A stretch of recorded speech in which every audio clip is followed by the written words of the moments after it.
As you pop in, definitely drop a hello in the chat so we know you're there and we can see you. I saw that we just went live there. Perfect. I'm super, super excited for this episode today. We're doing it a little bit early, but which is really fun because we get to have the U.S., U.K., Europe. We get to hit a little bit more time zones today, which is nice. And I am so stoked to have you on Metageist. This is such a going to be a cool episode, and it'll be different from the ones that I've done in the past, which I'm really excited about. So thank you for coming on. Let's see. Can you hear me without your headphones on? I can hear you now. Okay, sweet. I wasn't sure if you could hear me but without the headset on. I can. It's Um, coming out of the headset, but I can hear it all right. I love how your headset matches your shirt and it like is your logo. Did the logo come first or did you put that on the headset first? The logo is about 14 years old. It's Okay. Metageist was a brand that I used for t-shirts and skateboard designs, like Ah. being 15 years ago or something like that.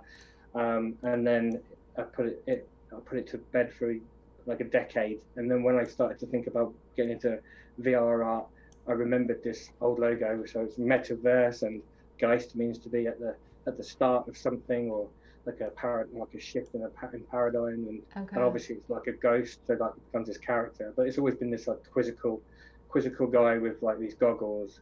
Um, because since I was a kid, I would draw these like silhouetted like humans based on hallucinations that I used to have as a kid. I used to have these like night terrors, Oh wow. and would get sleep paralysis, and Yeah. would see these like shadow people, and like 20 years after experiencing that, I googled it and found that it was like a phenomenon that people have all over the world, No uh, where way. where they see these shadow people that I used to see.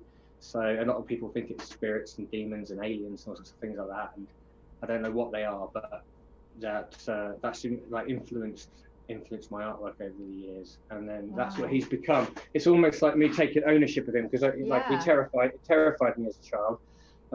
But I would always just draw them, doodle them, and scribble these characters, and then yeah, and then the name came out of like a me and my friend wanted to start a graphic design business or like do t-shirts and stuff, and I came up with the one name, and he misheard me, and he thought I said Metageist, and then we Googled it, and it wasn't really anywhere. It didn't exist anywhere else. So we bought .com, and I've had that for like 15 years. And That's so, amazing. and now it's just kind of perfect for a virtual reality artist because of the two lenses. Yeah. Um, so I've just kept it, and yeah, What a it doesn't. cool what a cool personal story that you created. You have this whole brand and whole personality around, and it started as something that wasn't necessarily positive, and then you turned it into something that was positive, and it's become so much more than these night terrors and these shadow figures. Like you're creating, with these. It looks like to me. I always thought it was like a VR headset or something like that. So it looks so Yeah, cool that we're looking through that lens, but getting the backstory at the same time. What an interesting way to just take ownership of that. I love yeah. that I story.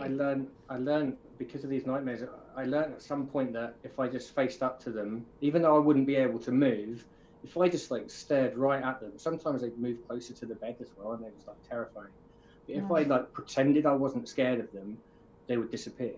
And I was scared of Mm. them, but if I was just brave enough not to like hide under the covers, Wow. they would just disappear. So then, as I got older, I started to learn about lucid dreaming, and I spent a long time, especially my early 20s, uh, like practicing lucid dreaming and becoming aware in my dreams and controlling them. Wow. And that again really links to virtual reality, because when you're in VR Yeah. and you're in like if you're in an immersive experience, especially if it's a social experience, like if you're in VR chat or one of these other like social spaces and you're communicating with other people, you're completely immersed, and your brain just accepts where you are, even though it's a ridiculous cartooning space or Right. whatever it is. And that's Right. exactly what a lucid dream is, like a dream is, because you can be in the most ridiculous situations, in a dream, and at that moment you just accept it. It isn't until you wake up that you go, well, that was weird. And VR, when you're fully immersed, VR is exactly the same, and so you remember VR experiences in the same way that you remember dreams and real experiences as well. They're all just real memories. So I think about that a lot, about how everything's real, even if you're in crypto voxels on a flat screen, you still remember being in a room with people, so it might still be as real world. So yeah, I'm inspired by that a lot. Wow, such a cool story. Thank you for sharing that. It also makes me think about your work differently. You know what I mean? Like having that backstory and that you're truly like with VR, it's kind of interesting because it has this VR art. It has this weird thing where you're creating it, but in a different realm. So in my mind, it feels so different. But when you're Yeah. creating these pieces and you're almost like imagining this like controlling your dreams and having all of that, it brings a different perspective to it. It's really Yeah. unique. But I feel that I have not really expressed that well yet, but I'm perfectly happy with that. I've been finding my feet and assessing different platforms and Yeah. understanding the community and all that sort of thing. But I see in front of me, I see this trajectory of a lot of more abstract, embodied pieces made and inspired by the tools I'm using. Like the pieces I've been putting up on Super and stuff have been me learning new processes and sharing them. And so the people who have bought my work have been basically supporting me as patrons as I learn.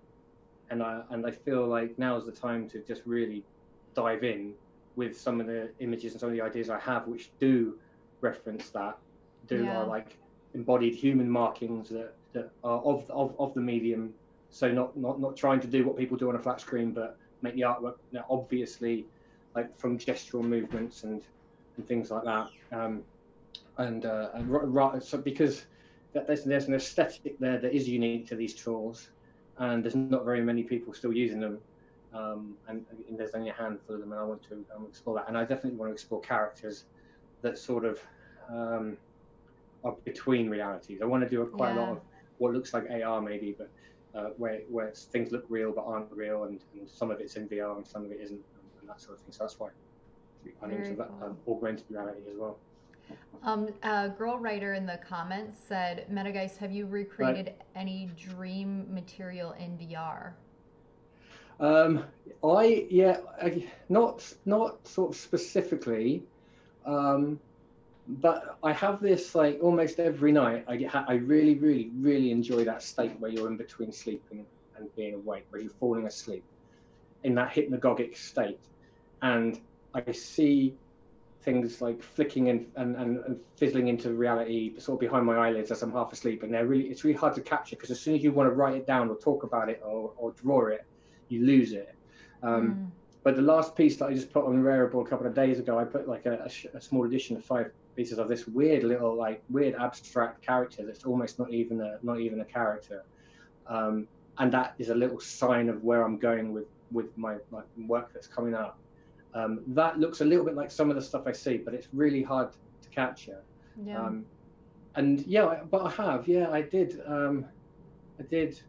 There's a few things that I've drawn them, but I haven't done them in VR yet. There's a few sort of like signature characters that there's this one thing was this guy in a top hat flying inside a transparent fossil trilobite over an epic cityscape that I dreamt a few years ago, and I really want to like model that and do it justice.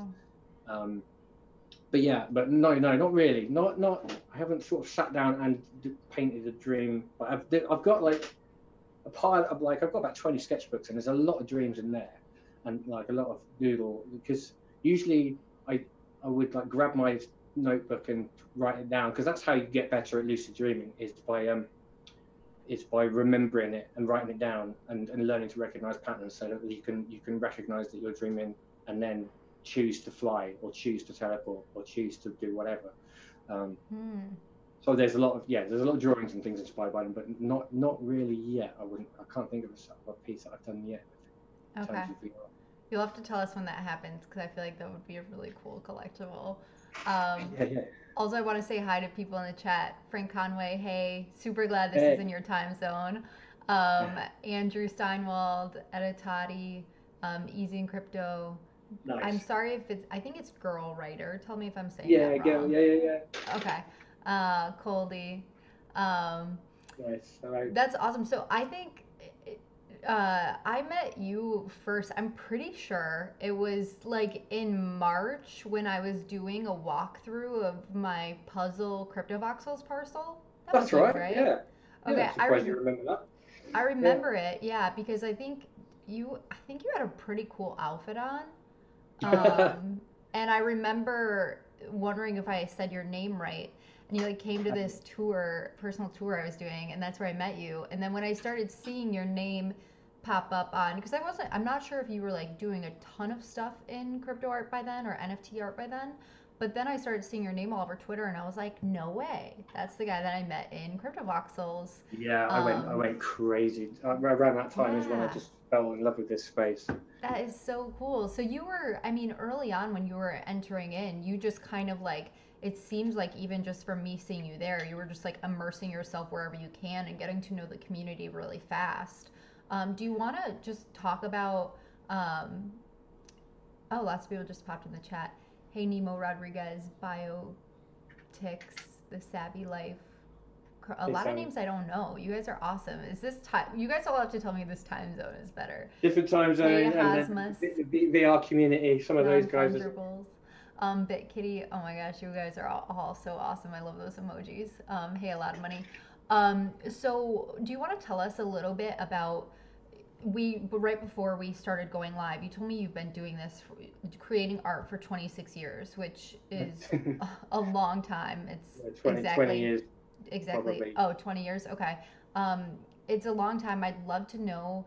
Um, Wherever you want to start of kind of like your path, and we'll eventually talk about how you found NFT art and why it makes so much sense for your work. But anywhere you want to start, we talked about a lot of really cool stuff that I want to hit on eventually, and I'll just pop in some things as we go.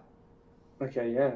God, where do you begin? I think, um, yeah, I've been drawing since I was little, and I finished school. I didn't enjoy school at all. I got to the end of school, and I didn't want to do any more. I didn't want to go to university or anything. I just wanted to sort of do something for myself. I did a couple of years at a little college, so that's where I was introduced to Photoshop. It was a really bad graphic design course. I went on it because I wanted to learn animation, and then I started it, and then they said animation had been taken off and replaced with Oh, web design, and I because it was like 2000, well, 1998, 1999, and obviously that was like dot-com bubble and explosion, and there was a lot of money to be made. And so I learned Photoshop. I sort of scraped through college. But I really enjoyed Photoshop specifically, and I got really lucky. My first job when I was like 19 was web design, and I was working on the UK's first internet banking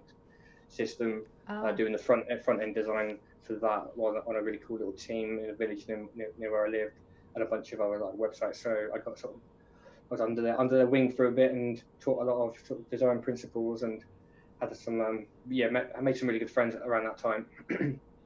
And then around the time a few years later, about 4 years later or so, when Metageist sort of became a thing, was when I quit that job, even though it was going really well, because I was very sort of arrogantly ready to be a freelance designer, and it didn't go very well. I wasn't really prepared. I didn't have many customers, and I spent a lot of time doing stencil graffiti and making T-shirts and skateboards and stuff, and not really making much money. So after a year or so of that, and I got a job. I did a lot of bad jobs. I was like stuffing envelopes in a factory for a few months, and I got fired from that for wearing torn jeans. oh, and nice. yeah, I did some shop work and stuff like that. And then Yeah. I got a job at Thomas Cook, editing photos. So what I would do, my job was to use Photoshop and to make holiday destinations look a lot better than they really were. So I would make skies bluer, and I would literally clean swimming pools. I'd delete cranes, all sorts of unethical stuff for a few years. They don't exist anymore, so yeah. But that was a really fun job, and because I really liked the people, and I got really sort of proficient at Photoshop. Then I went freelance again, and I was running lots of club nights, DJing and running like metal and punk nights. promoting bands. I was in a few bands, and so then I started doing album covers. I've done about somewhere between 70 and 80 album covers. Wow. And I did, loads of websites, loads of logos for people, lots of spray paint murals, things like that for a few years. And then I started a web design company with a couple of mates. I did that for 7 years. But I did a lot of the front end design, and I did again, it was all about Photoshop. But I also really enjoyed the getting into the heads of the users of websites and figuring out how to get people to go to the places you want to get to. It's quite fun, sort of designing things to make them as usable as possible and sort of like as elegant as possible. I really enjoyed that. Well, it was a really successful company, and it's still going. But I left because I got bored. I get bored very easily, and I'm constantly jumping onto new things. And I struggle with focus as well. And there was a lot of responsibility with running the business, and I would always be the one in the corner, like working on the CD covers and the other creative bits, and not really carrying as much of the burden and responsibility running the business because I didn't enjoy that so much.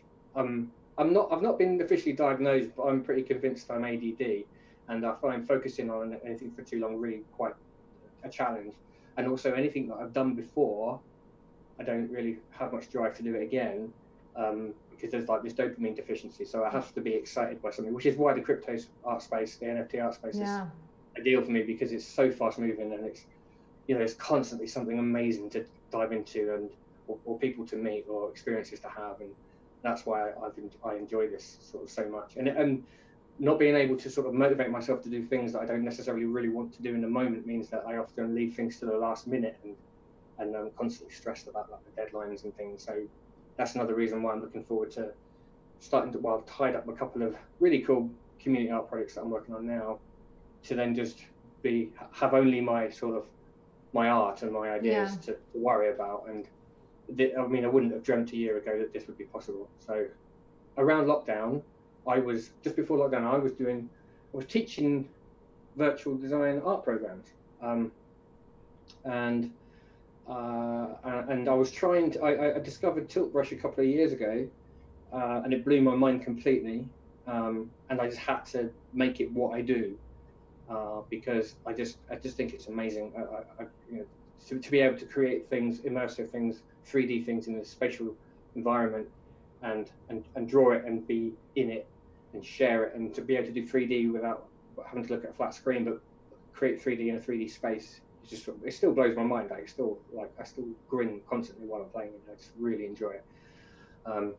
So then I started doing community projects. So I was going into schools. I did some charity work, working with children in the cancer wards in London's hospitals, bringing VR. Before it was light and easy to bring, I would take it on a suitcase with mic stands and a tower PC on wheels into like universities and into the old hospital and into youth clubs and like anywhere that would pay for me to come in and introduce them to this thing and do some workshops.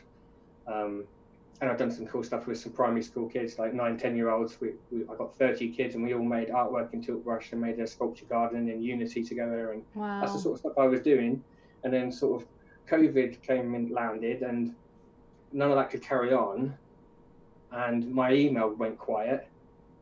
And I'd heard about crypto art because I'd seen Giant Swan stuff on Instagram, and Crypto Spectre and Space Paint were two other VR artists. They were both sort of talking about it, and then I did a Google search, and I found Matthew and Rizzle's podcast.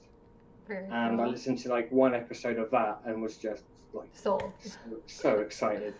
So I was blown away by it. It was their passion about all of these, like hearing about async and programmable art, and then like hearing the way they talked about this, like this is day one on this, like this is the way it's going to be. This is the future of digital art, and I've called myself a digital artist for like well over a decade, but I've always had to sell it to someone, like as a commission, as a graphic designer, or whatever, to make it pay.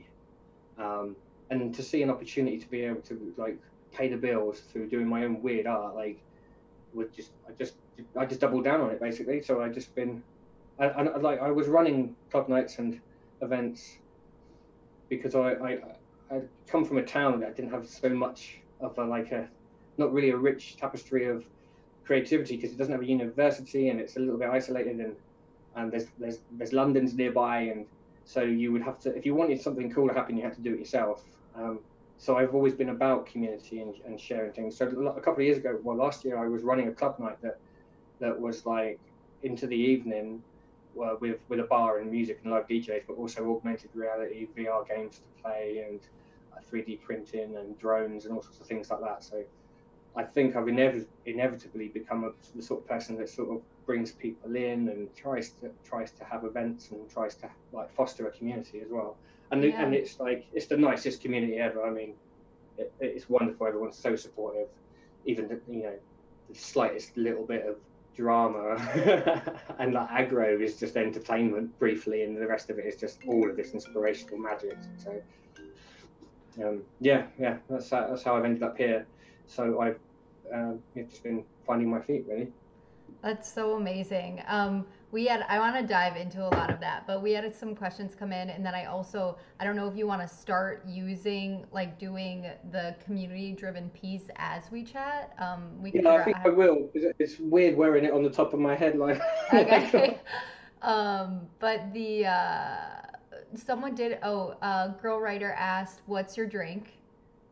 Oh, I've got a beer. I've got um my snacks are old crafty hen and a bag of jelly tots. All right.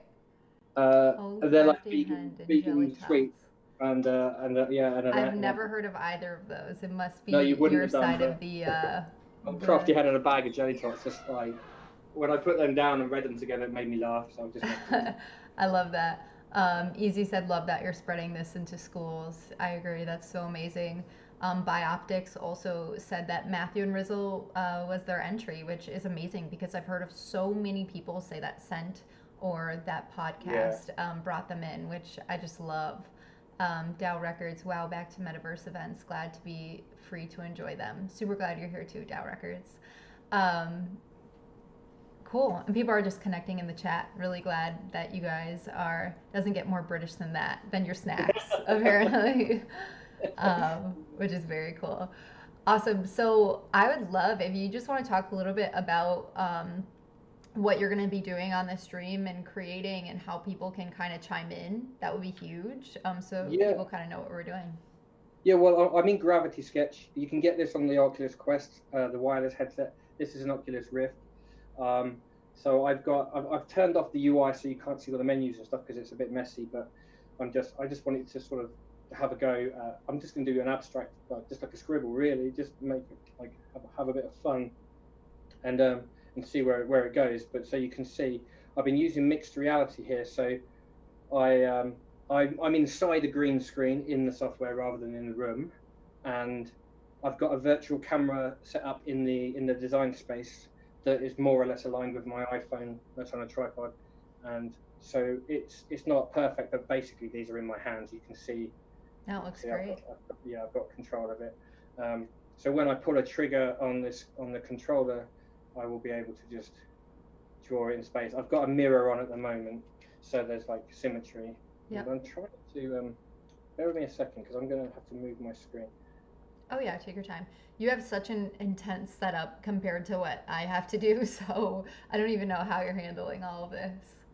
Well, it's not too bad. It's a lot. It used to be a lot harder. Like I did the TED talk a couple of years ago, well, a year ago, and that was a nightmare. That was using a green screen and using a real camera, and it was done live. And well, I suppose this is as well, but it was like way more intense.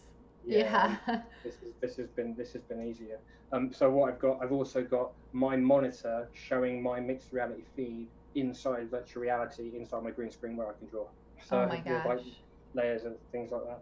And I was just going to say, these light up, but they're too bright. So I've had to turn them off. That is fun though. We were trying to figure out the lighting before we started, but it just looks like you have a big glowing head. It's quite cool. Yeah. That's really fun. That's why they're turned off, but that was just a little. I saw these things. They're like lights that you can put on a phone for selfies, and I thought they looked like the eyes, and obviously, they kind of work. Yeah, no, they do. At this point, you've become the shadow figure which Yeah, is that's kind of right. I'm crazy. owning it. Yeah, yeah. You can't touch me now. I'm one of you. That's Yeah. the So yeah, Uh, I've got different tools, so I can just create shapes. I just thought people could. I don't know. I'm not going to be able to like, do anything with detail because I want it to just be fast. I want to be yeah. sort of showcasing the power of it. Because, like for instance, I can draw this shape. And there's a symmetry there, and I can just grab that and I can manipulate that afterwards, Wow. which is something that you can't really do in Tilt How Brush. can you? Um, Wow. I've And got you're just this using brush. different pulling different vertexes?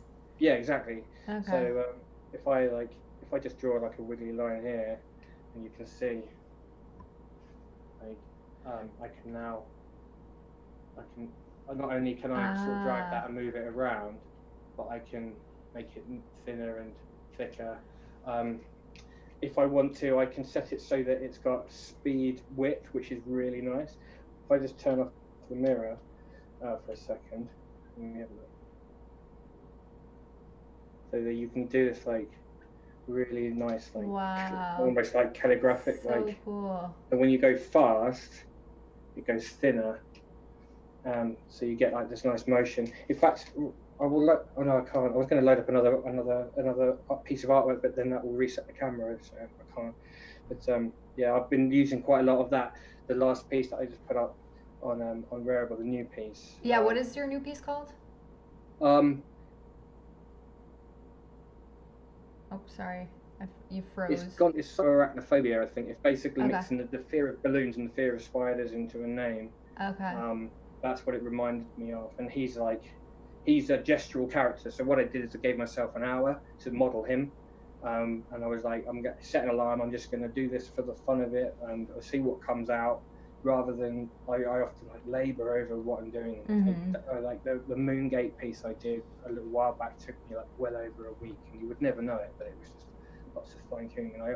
And I just want to, like, if I'm going to do this properly, I've got to do it Right. like just like Efficiently.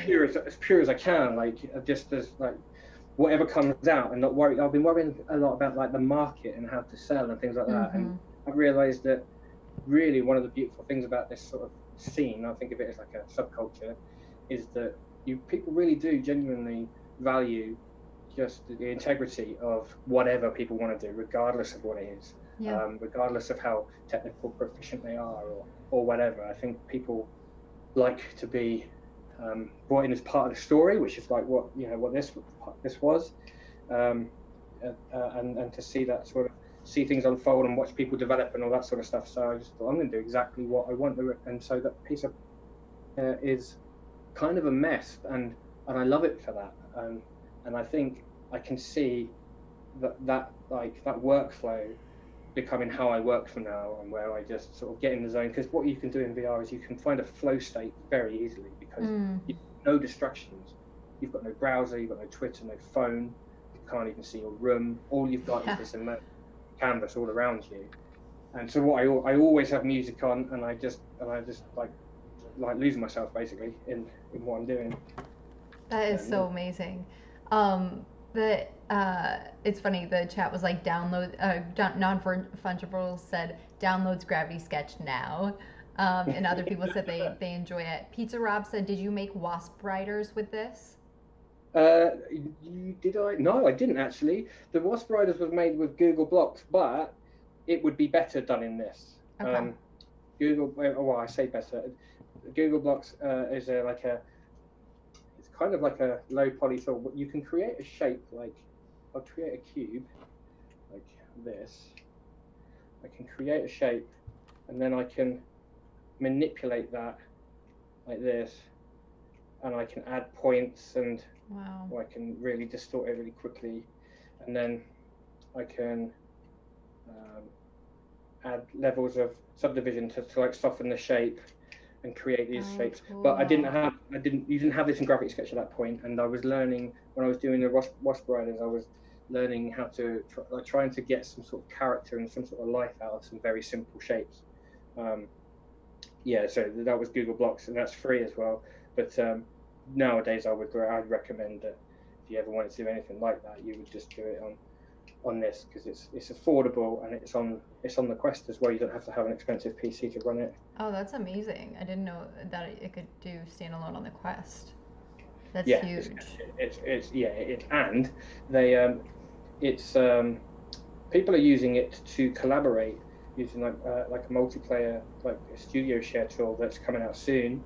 But Ford have been using it so they can design cars with one person in Japan, one in America, one in London, and they can all be in a room together designing something where one of them can be inside the car, sat in a seat, the other one can have the car in Wow. their hands, and someone else could be a tiny person on So the dashboard cool. because like scale doesn't really matter, scale doesn't come into it. Um, Wow.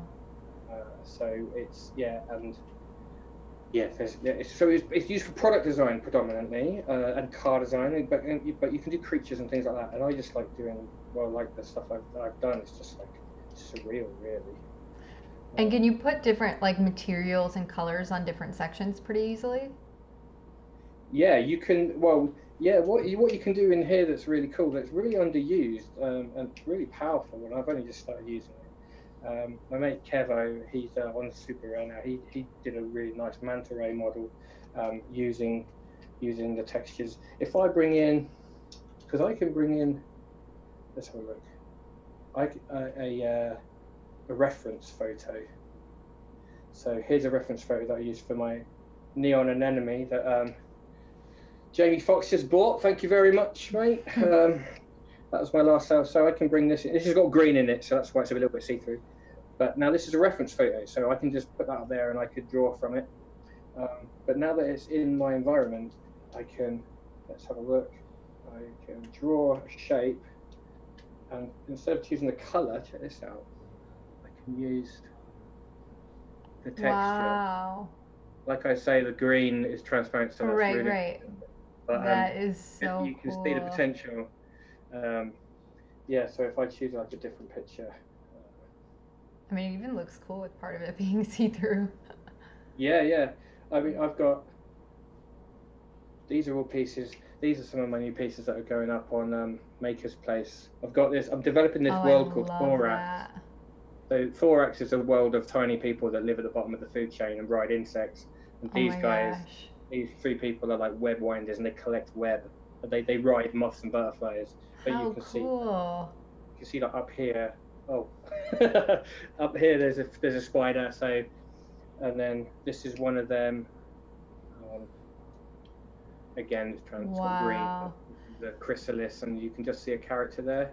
This is beautiful. Yeah, yeah, I That's a can see. chrysalis being like worshipped by a priestess. Like, and then you've got one of the younger characters here. Um, she's tiny. She's climbing out of a sycamore seed, which is a photo I took in my garden. And That is so cool. she's got like these like hoops and rings and web. I can And then like I can see these like in a movie. You know what I mean? Like this is so cool. Wow. so she's like a parasailer basically, but on the back of a butterfly I using love spider that. web. Yeah, well, I've been developing thorax in my head and in sketchbooks for years, but I haven't. But those four pieces are all they're coming to Maker's Place soon as like probably additions. All Um, right. Well, let me know because I definitely want some of those additions. nice. Also, the Savvy Life asked if you stream regularly. No, not enough. It's something I really want to do. I think I'd really enjoy it. Um, there's no, I don't, but I'm going to. Sabi's really good at that, and she's fostered an amazing community of VR artists, like for VR art live. And Oh, cool. she's, if anyone wants to learn about VR art, look at Sabi Life on YouTube. Cool. She's done these amazing series of tutorials that are really, really good, really accessible, and no, I haven't, but I think I'm going to do a regular one. I think I'm going to do something like every week and just have people jump into my Discord and ask me questions and stuff like that.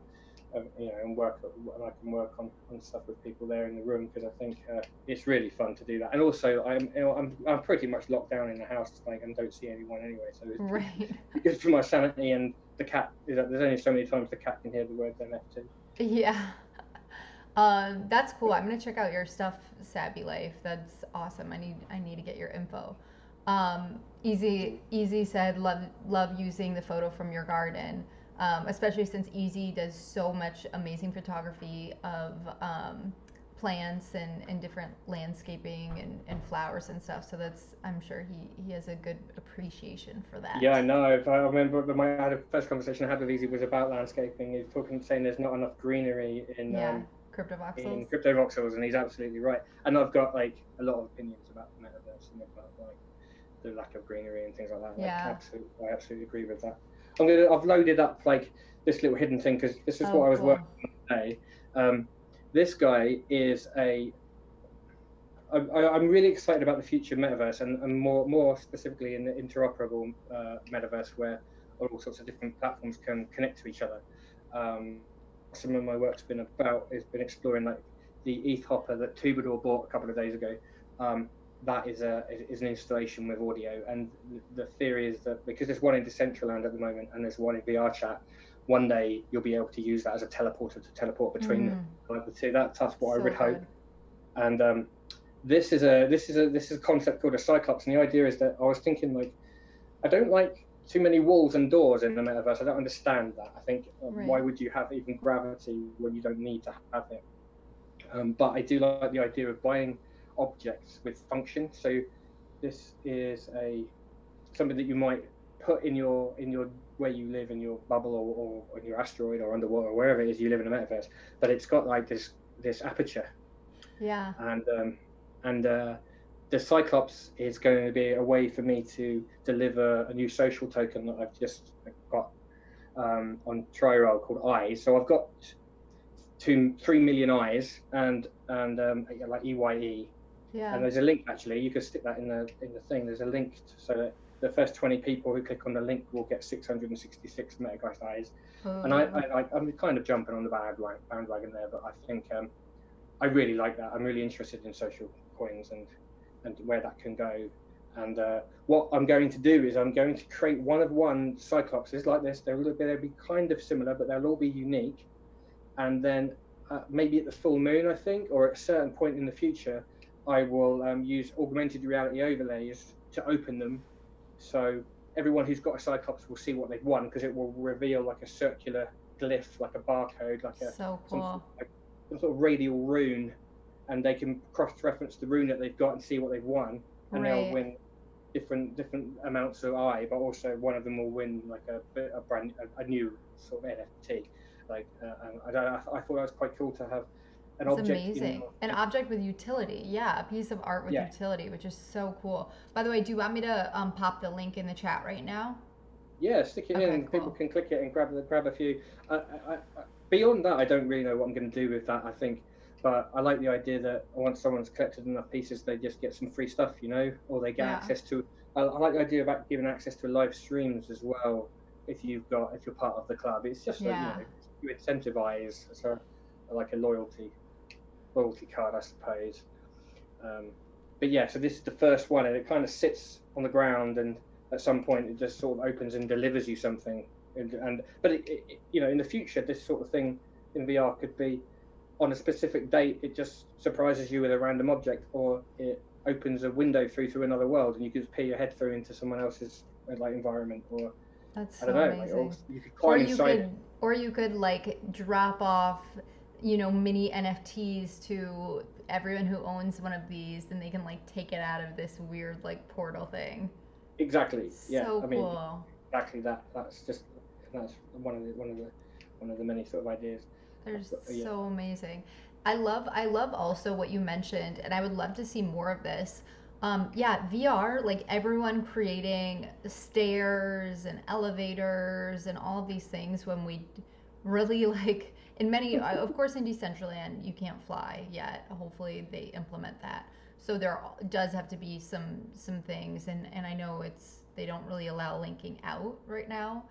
Yeah, there's lots of things like that, and there's there's good reasons for it, right? And then there's also some lame excuse, not outspoken. No, totally lame. Yeah. No, I agree. And it's about control, and I'm not talking about Decentraland really, but there are metaverse projects that are, in my mind, kind of doing it all wrong, because the word metaverse, it doesn't come. A lot of people think it was like Neil Stephenson sort of coined it in Snow Crash. But it was first coined by Richard Dawkins in the 70s, and it was referring to metamulticulturalism, I think it's called. No, metamultigenesis, and it's the evolution of an environment along with the animals within it. Mm, And I think that's exactly what that's powerful. cryptovoxels and the whip and things are doing right. Is you foster the community first, and you empower the community first, and that's how you end up with a rich ecosystem, a rich sort of culture for creativity and reasons to actually go into these places. Right. And being in the browser is obviously really powerful. In fact, one of the projects I'm working on at the moment, the community project I'm just tying up, is I'm designing an art gallery in Mozilla Hubs for a group of pensioners in a village near me who don't even really use the internet. But I'm onboarding them, and I've created a gallery in Mozilla Hubs for all of their watercolors and acrylic paintings.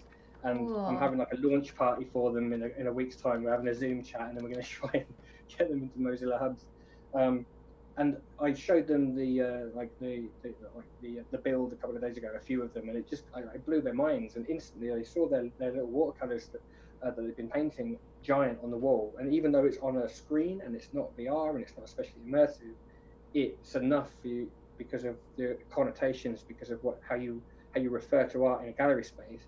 All of a sudden they're absorbing each other's what they will, and they did in this little test run. They're absorbing each other's work in a different way. Rather than scrolling on a Facebook feed, they are looking up at a much larger version of it in a gallery space and things like that. And so I think I couldn't do that with some of the other projects that are hard to get into because they take ages to load, or you need a really good PC or whatever.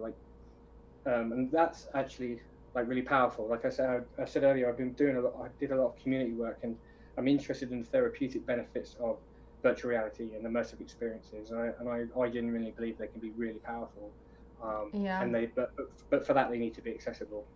So I'm all 100%. about trying to use those accessible tools.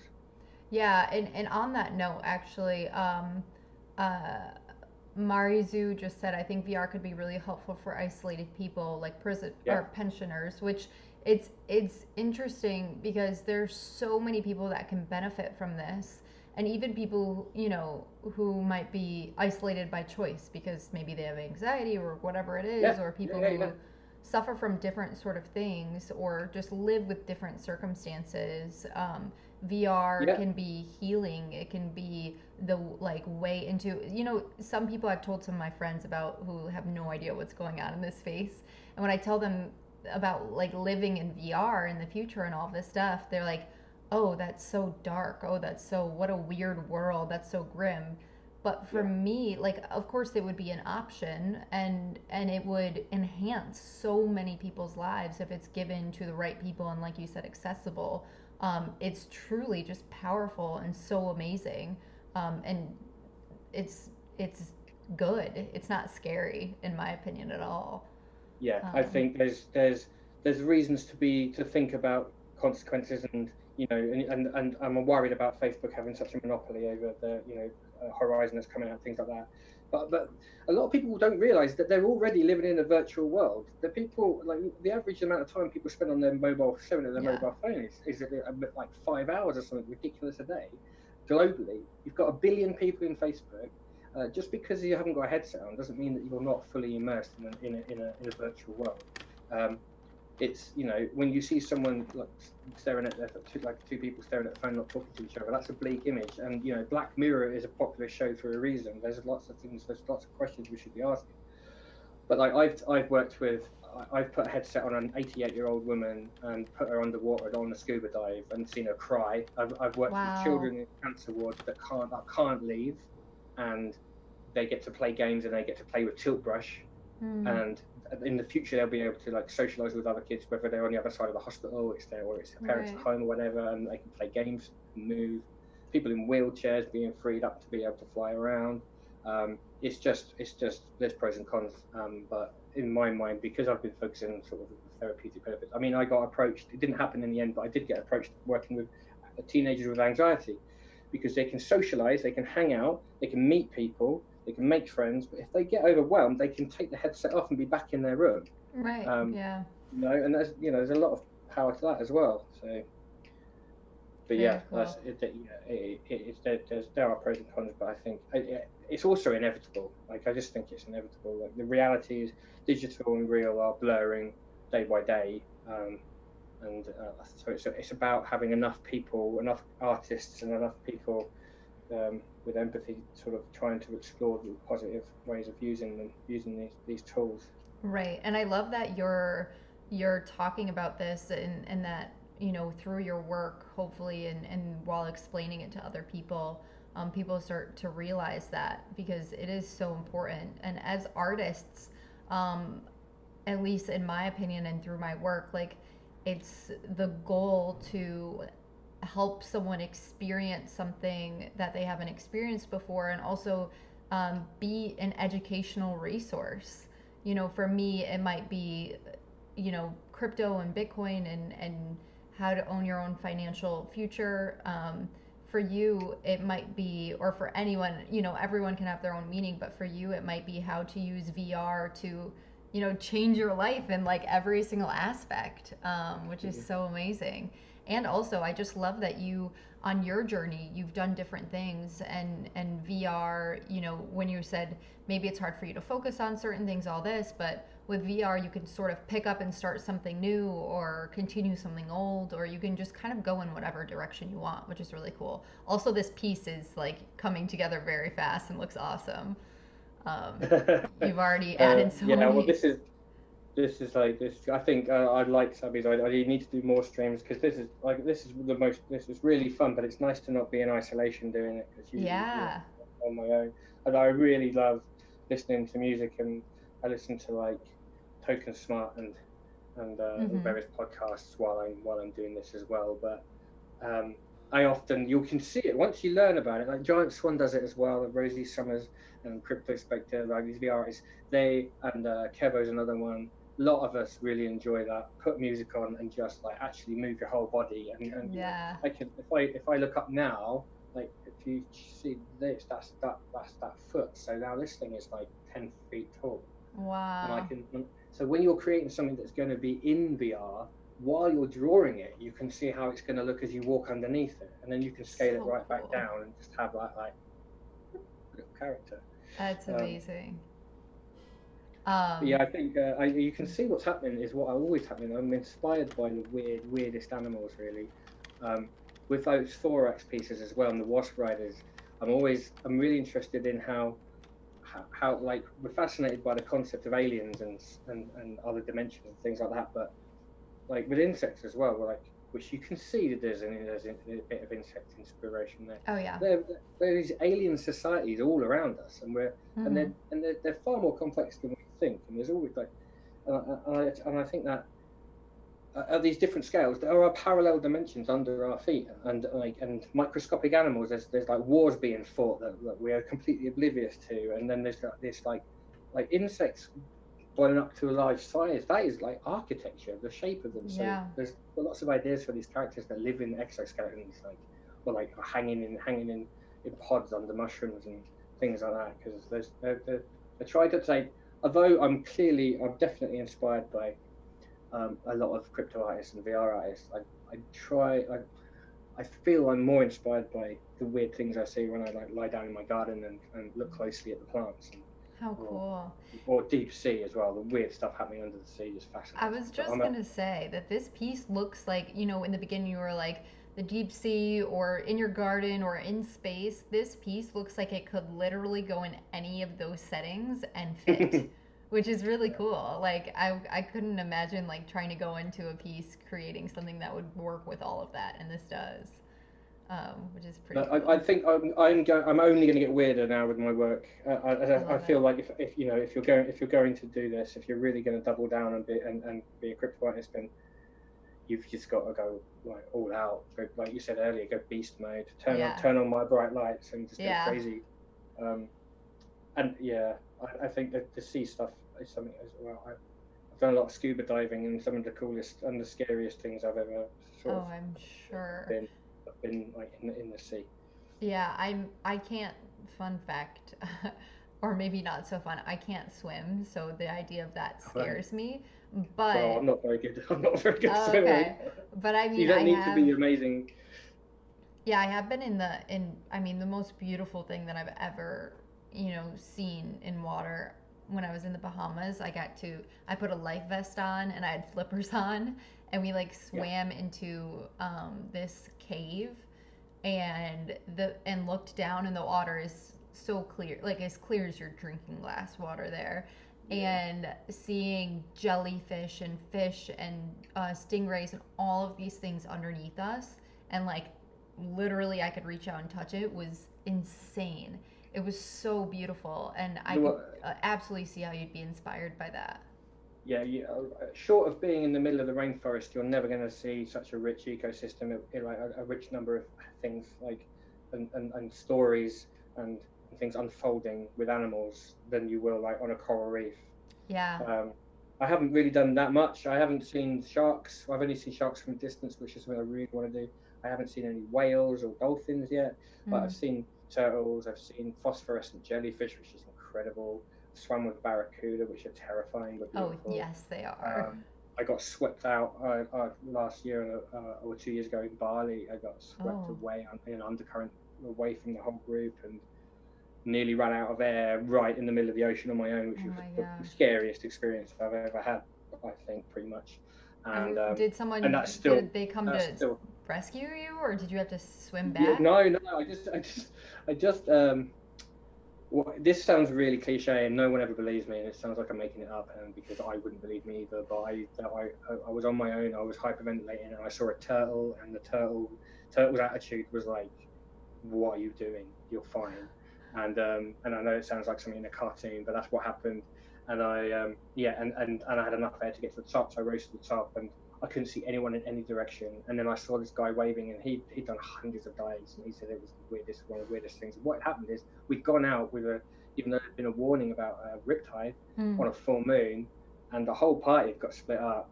Um, but I remember, yeah, like I said, that's the most scared I've ever been. But I was straight back in the water the next day. I love it.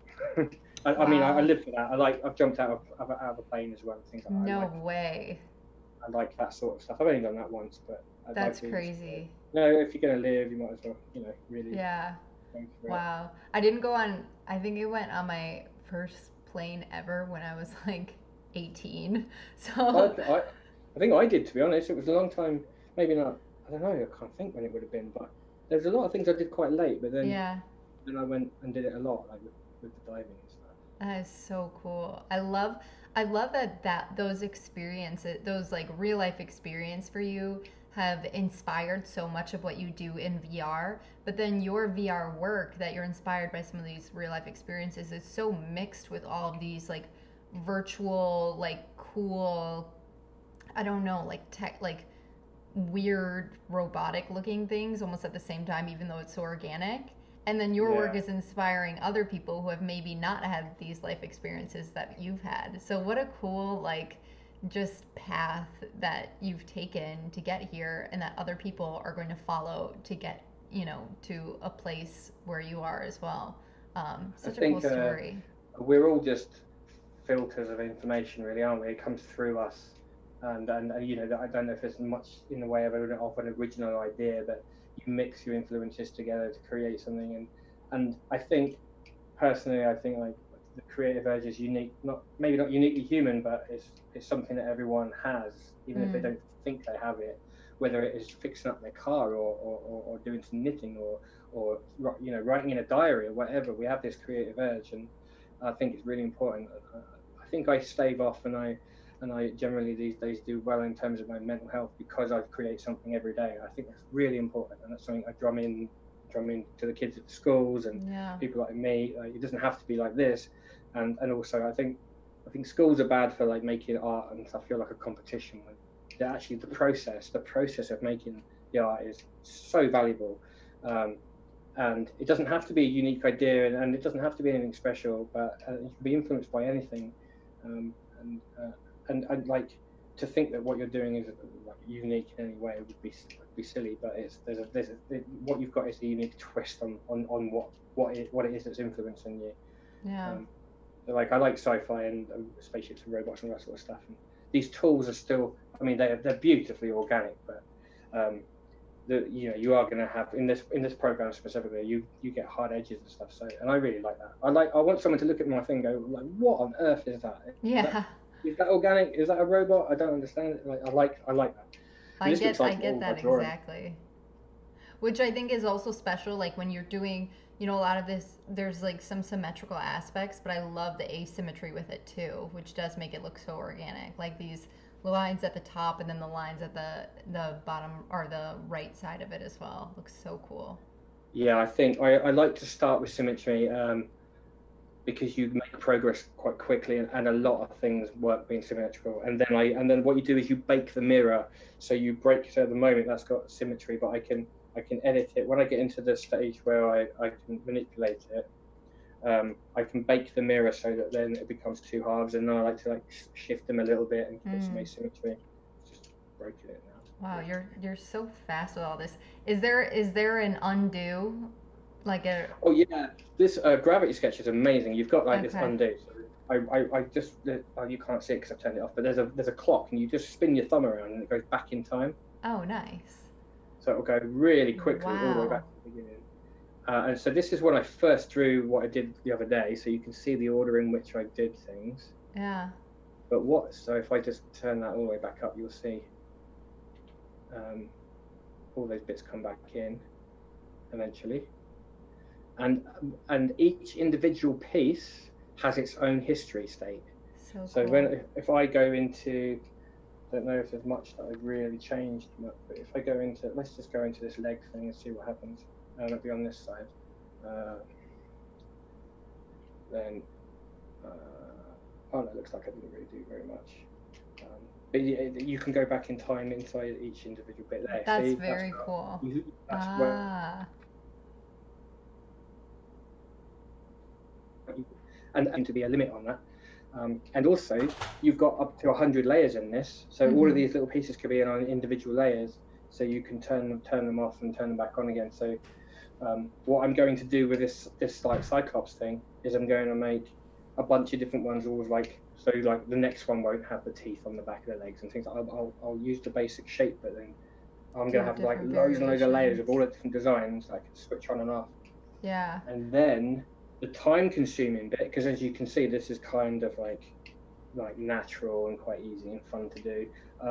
Although you do spend hours Oh, refining of these things, course. even when they look very simple. Like the neon anemone I just did for Super Rare looks like a simple shape, but that took me days to get all the tentacles to not smash into each other and stuff. But the next bit is rendering it. So this is like obviously nice. It's quite a nice render. You've got like lights and it feels like a physical thing, but you put that into a rendering texturing software, and then you add like reflections and shadows and highlights and glow and like occlusion and all sorts of stuff. And that's what I'm quite new to. So the Moongate piece, I did a couple of pieces in tilt brush that I minted, a super rare. Caldy got one of them, the Astro Shaman. And after that, I was like, I haven't actually tried any texturing software yet, so I started learning it.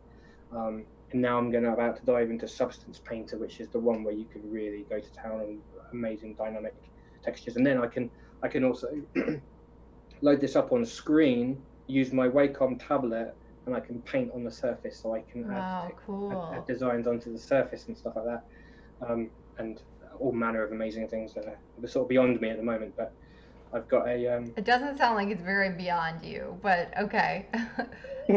well, yeah, I'll get there eventually, and Yeah. I really enjoy that. I'm like happiest learning new stuff and surprising myself with what comes out, and that's why this is so much fun, because you can just spin around the room and scribble and then see what happens. Yeah. Um, and yeah, That's so unique. So, some of the comments in the chat, BitKitty said you had an angel turtle, and then the Savvy Life said, I think the turtle was your spirit animal. yeah, Um, yeah. and BitKitty said she's going to search for a turtle-looking creature for her collection. So it sounds like I mean, I would love. That'd be cool if you made some turtle creature and like based off of that story that you told us. Like, what a cool piece. Yeah, And yeah, yeah. combine it with your I mean, style. turtles are incredible. They're unchanged for millions of years, and they live forever. Like not forever, obviously, but they Right. live really long. And they've got. I've met turtles a few times, and their eyes are phenomenal. Even though they're underwater, they look like they've got these like wet eyes, and they look right at you. A lot of sea life is kind of oblivious, but the bigger stuff like the barracudas do, moray eels that glow in UV light. I saw a moray eel Wow. using a UV torch. It glowed fluorescent green. They look right in your eye, and that they know that you're an animal that shouldn't be there. Yeah, that's kind um, of scary. yeah. But I haven't done, like I say, I haven't seen whales and things like that. But yeah, turtles are just beautiful. They're so cool, and we're decimating them. Yeah. They're easily caught in our like nets and killed by dredging and stuff like that. It really pisses me off, that sort Yeah. of stuff.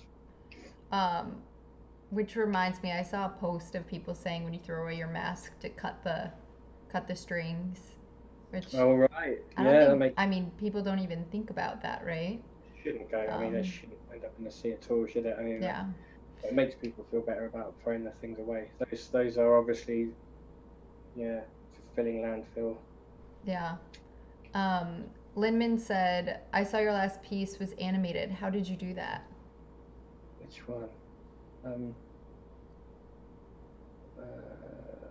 oh right, yeah.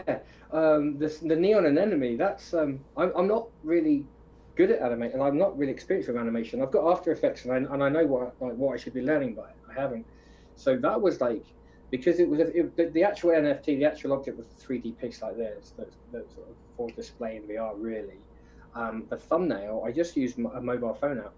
I imported it into an app called Wordle, and you can just get it to like pulsate to a rhythm, and it automatically Cool. fits into a loop.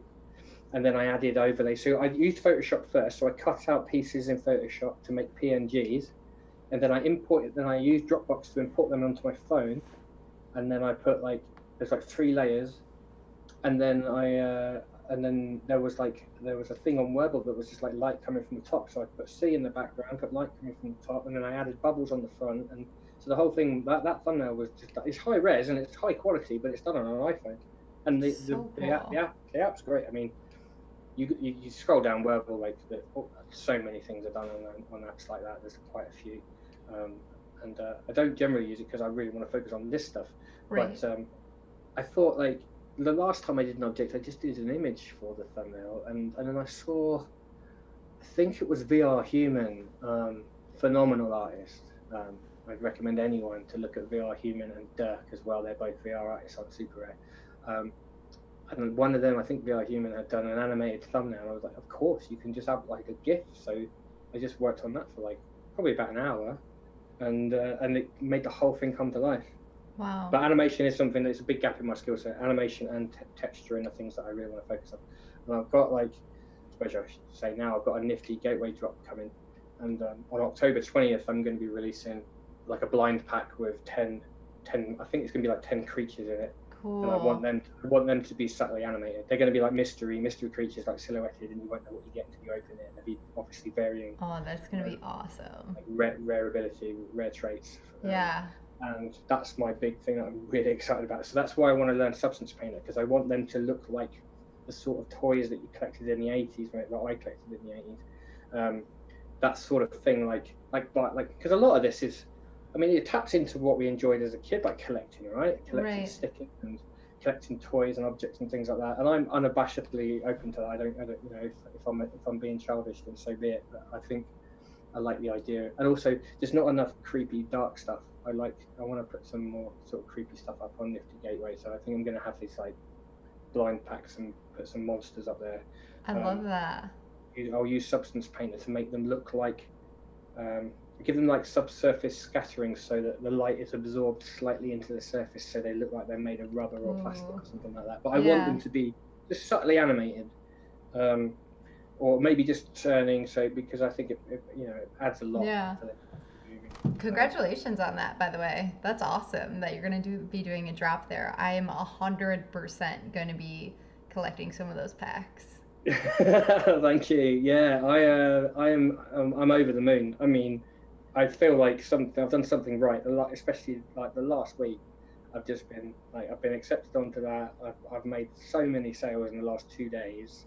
Man, the last week's been crazy, and I feel like I'm just gonna like ride the wave now. Heck yeah. Um, like I'm putting behind me. You can see 4 posters. These 4 posters are for a local heritage group and a blacksmith. In the town that I live in Spalding, you've got we've got an 18th century blacksmith forge. Oh, It's beautiful, tiny, really old from like 1700s, and they've got 3D printers and virtual reality upstairs in like a what? converted loft space, and they've got it's a working blacksmith, so they teach how to make all sorts of different stuff like Viking knives and parts for That is like epic. stuff like that. So I'm then they're doing these like 4 pieces. These are all augmented reality. I can't remember why I'm talking about this now, but I'm doing it. So there's an eye, of course there is, because it's round and I love that. There's a gargoyle. He's like inspired by the forge itself. And then there's this is a gravity sketch piece.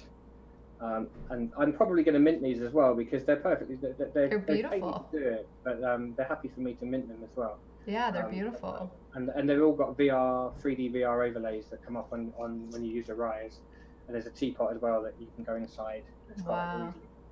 So in the morning, I'm going into my town, putting them up in the shops. The eye's going in the opticians, and the devil's going on the blacksmiths. But yeah, and what I was saying was I'm tying up these community projects now. I've got that to do, and I've got the art gallery and modular hubs for the silver surfers. They call themselves the pensioners. They're like the painters, and that's it. And then the rest of it is just focus on crypto art. So That's and amazing. that's been partly motivated by lots of things, but it's been my mission since I listened to Matthew and Rizal's podcast about first day, is to do it. And also that my community stuff's just not going to come back. I'm not going to go back into schools and stuff anytime soon, and workshops and things aren't going to happen for a long time. And then the Nifty Gateway thing was just like, right, okay, now I've got like a big project, like this is a drop that's really exciting, and I can, and now, especially now that I sold them the Enemy to Jamie Foxx today, I'm not going to worry about rent for a little bit, so I can just double huge. down. Really exciting time. That's really huge. Frank Conway, I'm pretty sure it was him earlier, the comment said, I was looking for something of your work and everything was sold out. Congrats. Which is huge. And also, like, it's so funny when you hear some people chat about, artists' different decisions on where they're minting or what they're minting and all this stuff. And it's funny to me because I feel like sometimes people often forget that artists have to, in the end, convert to their local currency to pay for things like rent and groceries and like all this stuff.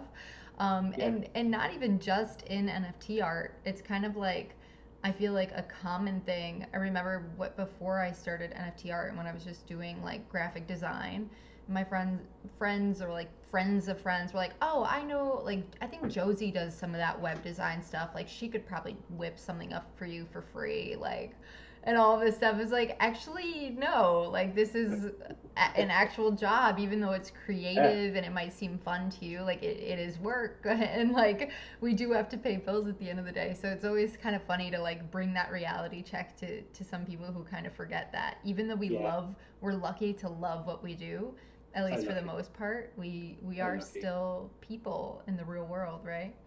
I've had that my whole life. But I started out by doing lots of stuff for free. Like I think it's the only way really to do it. You have to learn to sort of do stuff and for there not to necessarily be like a big paycheck at the end, and to do it anyway, because sometimes the payoff isn't what you expect either. And you need the experience of your work being torn apart by a client. Like you spend days on something as a designer, especially, and then it's just criticized and you have to start again. And, tell me about it. Well, you have to grow that sort of like resilience that you get, and then, but of course, you do things like, for years I was doing website design. I'd get people going like, "Oh, do you want to do me a tattoo?" As if it's the same thing, part of the same conversation. And so but that's going to take me a day at least, a couple of days to draw, and my day rate is X, and it's like, all artists have to deal with that, I think. And pricing your work is just the hardest thing. Like when I put a price up, I either instantly think it's too little or instantly think it's too much, and you never know. Like I sort of like came in the slipstream of Giant Swan with a couple of other VR artists when there was a bit of a buzz about VR art, and I was like, this is my thing, and sold my first piece for 3 ETH or something like that, 3.5. Wow. And then I was like, oh right, so I can sell for like quite a decent amount, so I'll aim for that, and I labour over a piece and put it up. And actually, what I'm really enjoying now is the idea of just putting out stuff that I really enjoy doing, that I don't labour over forever, but I build collectors, because there's just like, I mean, this space is skyrocketing now, isn't it? There's new artists every day, there's new collectors every day, and now there's people across the crypto Twitter talking about NFTs, and it's not like so there's ample collectors out there, and I just want to get everyone involved and go on this journey together. And I've got a Discord now. I want to have a community and go on like virtual reality world hopping trips and do some behind the scenes stuff like this really, and teach people. I'm part of I4, which is an arts DAO with Sparrow and Cody and Matt Kane, and we want to do something that is a DAO based on really putting the artist and the art first and foremost, and onboarding new artists and coming up. It's early days, but that's about fostering a rich community aside from the money, away from the money, and but more about like the artist itself really, because I've always organised events and brought people in, or taken things to kids or whatever. I really enjoy that sharing side of things as well. So I think I'll be doing more of that as well. And and you can't do that if you and there's nothing wrong with putting things out rarely, but I think if I want to do something that's going to be sustainable and it's going to keep paying my bills and feeding me and stuff, I can't like spend a fortnight on a new piece and put it up and hope for 5 ETH or whatever. I've just got to, and it's more fun. I think it's going to be more fun just going, these are all the crazy things I'm doing every day, and if someone likes it, if they don't, that's fine. But I think that's amazing. And I also think that a lot of people start with, especially artists that start on super rare, get into this idea, and one of ones are amazing, don't get me wrong, but get into this idea that all they can create now is one of ones, and that additioned pieces are maybe not going to be worth as much, or like all of these different things. But what you're saying right now, in my opinion, is so important. Being able to grow your collector base by maybe pricing things a little bit lower, but having multiple of them. So making the same in the end, maybe even a little bit more, but getting it into the hands of many more people, in my opinion, is more important and just so much more meaningful and impactful than having, hoping that something sells for whatever amount that is as a one of one. Because you get a bigger community, you get people that are really excited about your work. Your work is collectible, and it's not only for whales; it's also for minnows and or anything in between. I really like that actually, the minnows thing. Yeah, or in anything in between. And I think it's like I always, and I think I learned this from, I used to work in retail when I was really young, and then I worked in the restaurant industry through college. And even after school, after I quit my job in finance and I was like taking a coding boot camp, I was working at a restaurant here in Chicago. And I think I learned it just from so many service industries. Like every customer, every guest is as important as the last or the next, no matter what they're spending, no matter what. You give them all an amazing experience. And I think, whoa, that's really cool what you just did. But I think that's kind of what my goal is with the art, is to bring that value to everyone and allow everyone to participate. So wait, how are you drawing one line and it's mirroring like 12 different times? Yeah, this is so cool. So satisfying. It's brilliant. So you can add radial symmetry to most of the tools. Wow. So you can just choose a color, choose a different tool. Like if that thing just opened up and all of this stuff started coming out, like how cool. I was going to share something today, but I've been doing these like really cool behind the scenes like time lapses of this stuff. So what you can do is you can lock the camera so that it's always in front of the what you're making. So in fact, I'll do it. Do I want to do it now? I might mess it up. I won't do it now, so I won't mess it up. But you can lock it, and then you can do an animation. So I've been experimenting with it. I was going to share it today. My last piece, I've got a behind the scenes of it being made, but when you know that what you're doing is a time lapse, you can actually really slowly draw things coming into being, and actually. So I've Oh, created that's so the neon amazing. anemone that I just sold. There's an animation of that coming to life, basically. So like, if I can just draw. I wanted to point it straight at the camera, but look at that! Like, it's so cool. So Um, cool. Wow. And you can just keep going with it. yeah. So if I line it up, I'll try and line it up really well, so it's right in front of the camera. Yeah, that's quite cool. Bring it down a bit. Yeah. By the So way, when you were drawing all these crazy, like, tentacle teeth, whatever they are, Coldy said, "Hey, that looks like my ex-girlfriend." Hashtag PTSD. That's sorry, mate. amazing. That's so good. Sorry, mate. Yeah, like, so what I can do now is I can grab this. So I'm cool. like, I'm coming back for you, Cody. All right. Well, this is definitely not going to be a piece Coldy collects. Yeah. Bye. Or he's going to collect it and send it to a burn address. Yeah, that's right. No one can have it. No, this is Dow especially for Records. you, Cody. Thank you, Dow Records. We'll see you on the next one. Yeah, thanks for a nightmare tonight. That's awesome. I love that you can just do that and kind of move that around and animate that. How cool. This is cool as well. Like, you can do what is like almost like a potter's wheel. So what Oh. you can do, I can draw this shape. Wow. Like radial shape. What an amazing tool. Okay, I need this. I'm downloading this. Yeah, there'll be a few people. This is yeah, it's just incredible, and I'm not really going into detail of how powerful it is Right. as a modeling. So it's a professional modeling tool, and what the workflow is, you start with this and then you put it into something on the desktop and then you refine it. But Yeah, I like using it expressively. We actually had a question about that. Someone said, so, and I apologize, I can't, I'm like, it's hard for me to scroll up in the chat right now, but so I can't see who wrote it. But the end of the message says, your process for gravity sketch pieces in Blender. So I'm assuming like the porting process. Yeah, and I don't actually put it through Blender at all at the moment. I think Okay. once you Blender's great, but Blender's free. It's extremely powerful. It's something like, it's another one. You know, you end up with just this long list of things you want to try, and that's one of them. But I want to. I'm actually learning 3D VR first. I hadn't touched any 3D stuff until I got a VR headset, and I'd always wanted to.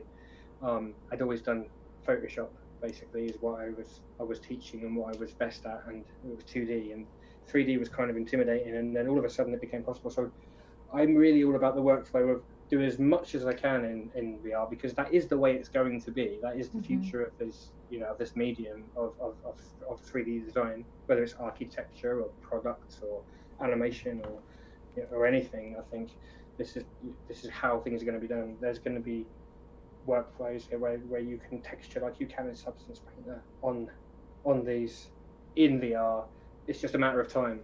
So rather than go into Blender and then tweak things, I want what I do to be like I say, of the medium. So that's why this looks, I mean, it's not as organic as some of them, but it would inevitably look quite different if I worked in Blender afterwards. Yeah. So, but a lot of people do that, and a lot of people would argue but that's the best way to do it, I think. But for me, I'm just going to be modeling, on your process. Yeah, and then texturing on them. Frank Conway asked, can these images be sent to a 3D copier? So I'm assuming you mean printer. Yeah. Hold on. Actually, I need this because I need to be able to hear you.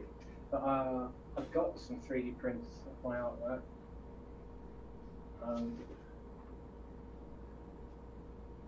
Can you still hear me okay, yeah? Yeah, I can hear you fine. Oh, cool. I wasn't gone quiet. There's my Wasp Rider piece. There's one left on cargo at the moment. If you buy that, you get this. This is like a 3D print of a... Oh, cool.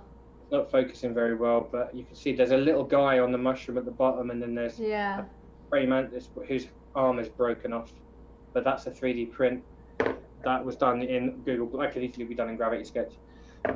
This one was done in Oculus Medium. No way, that's really cool. So what I've done here is I've left the structure from the 3D printer on, because it just looks, so it's designed to stay on. You would normally break off all of these tiny scaffolding supports, but I just think they look great. They look cool, yeah. The scaffolding was designed by the printer that has an algorithm. So what you've got here is a collaboration between me and an algorithm of the printer, and the best bit of it is what the printer decided. Yeah, honestly, that looks really amazing. It looks like crystals growing around this skull. Yeah, and I've got like this one's another one that's still in the. I don't know if that's gonna work.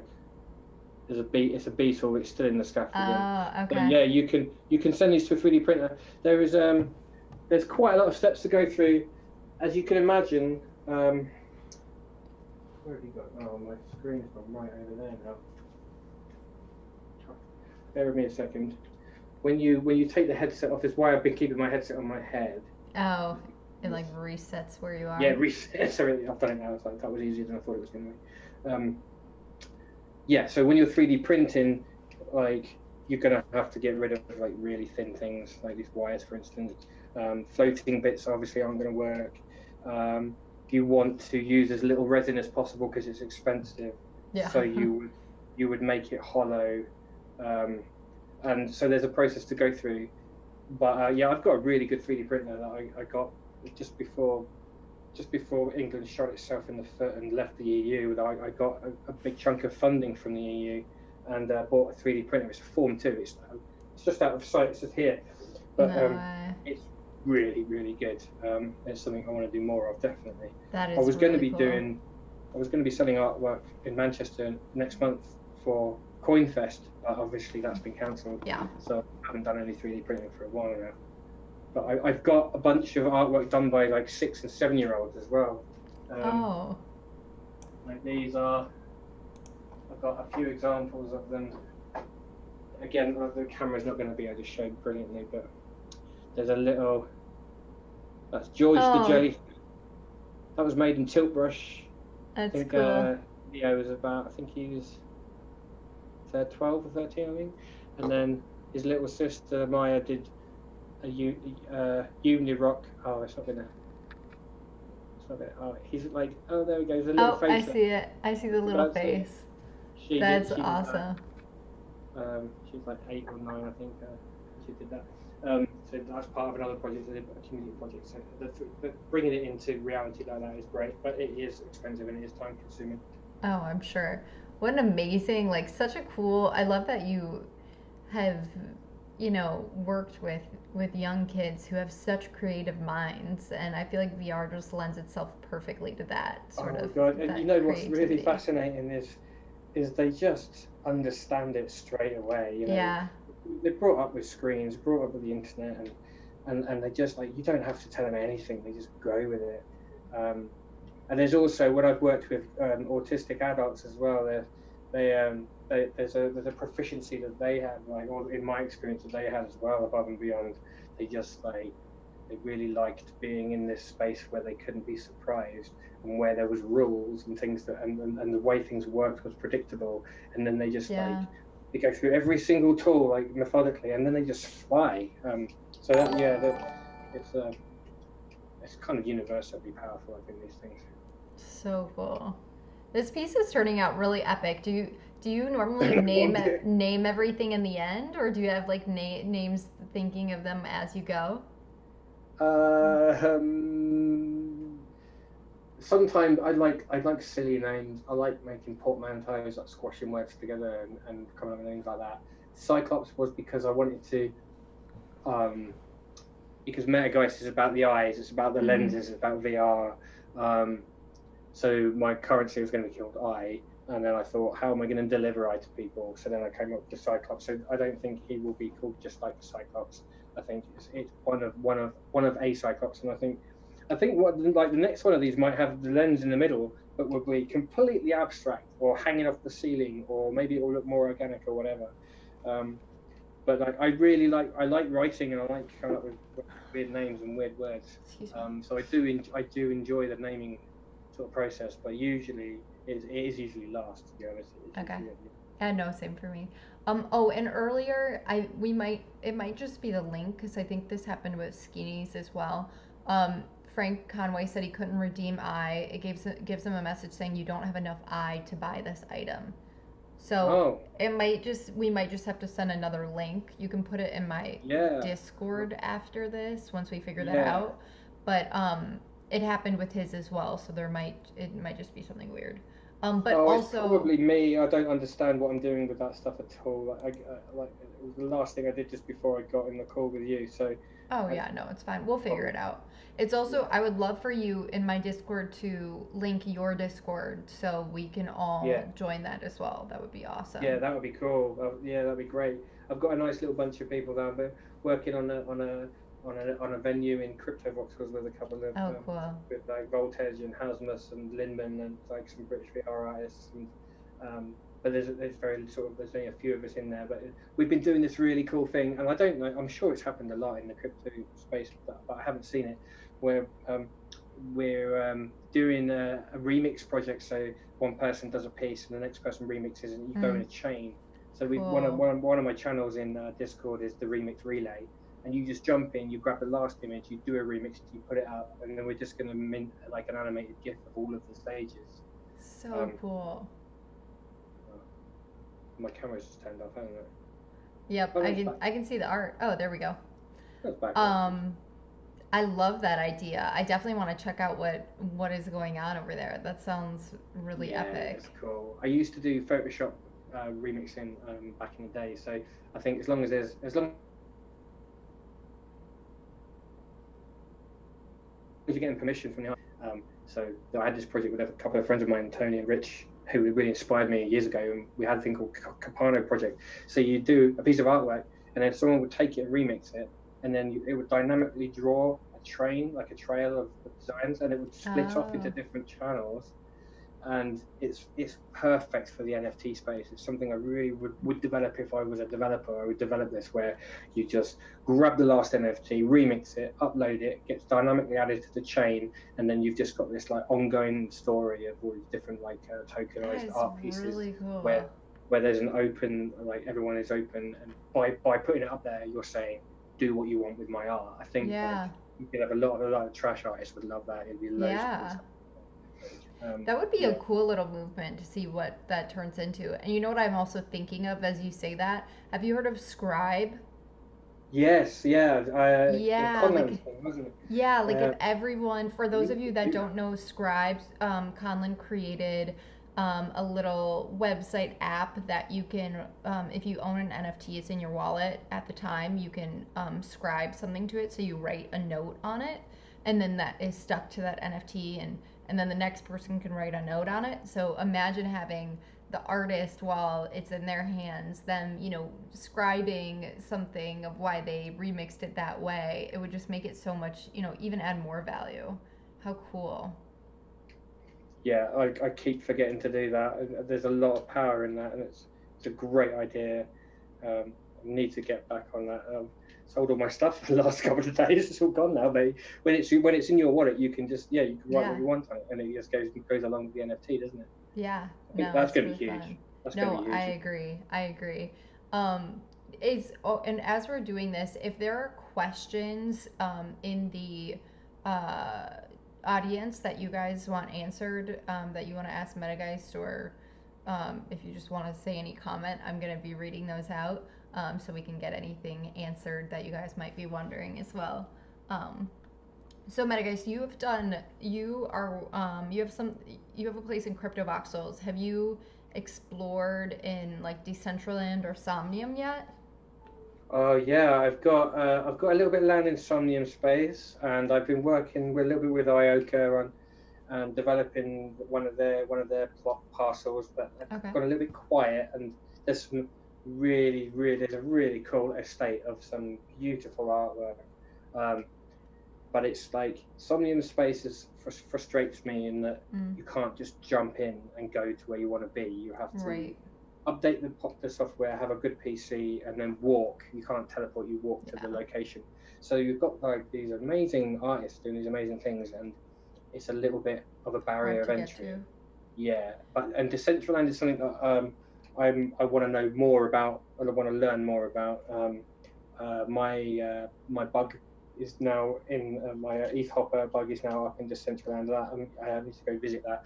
Now that they're starting to import, like allow the import of like 3D objects, that really interests me.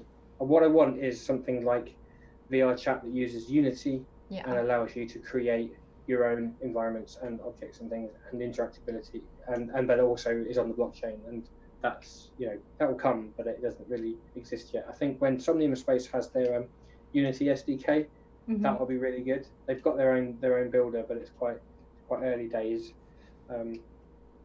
But Crypto Voxels just blows me away. I haven't been in there much lately, but I've missed it, and I realised that we tried to time this a bit badly because we clashed with the whip a little bit.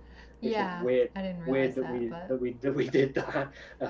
But the whip is just incredible, and I didn't like voxels at all when I first saw Crypto Voxels. I just thought, oh, what is this? I didn't like the aesthetic, and then it only took me a day or two to just suddenly really fall in love with it, because once you realise the power like that the community has over their parcels, and then you have conversations and you go to an event, you realise that this really is like a cutting edge, absolutely, crypto metaverse project that is only going to keep like rocketing. It's so full of talent, and like it's a really positive community, and like the wearables and the whip and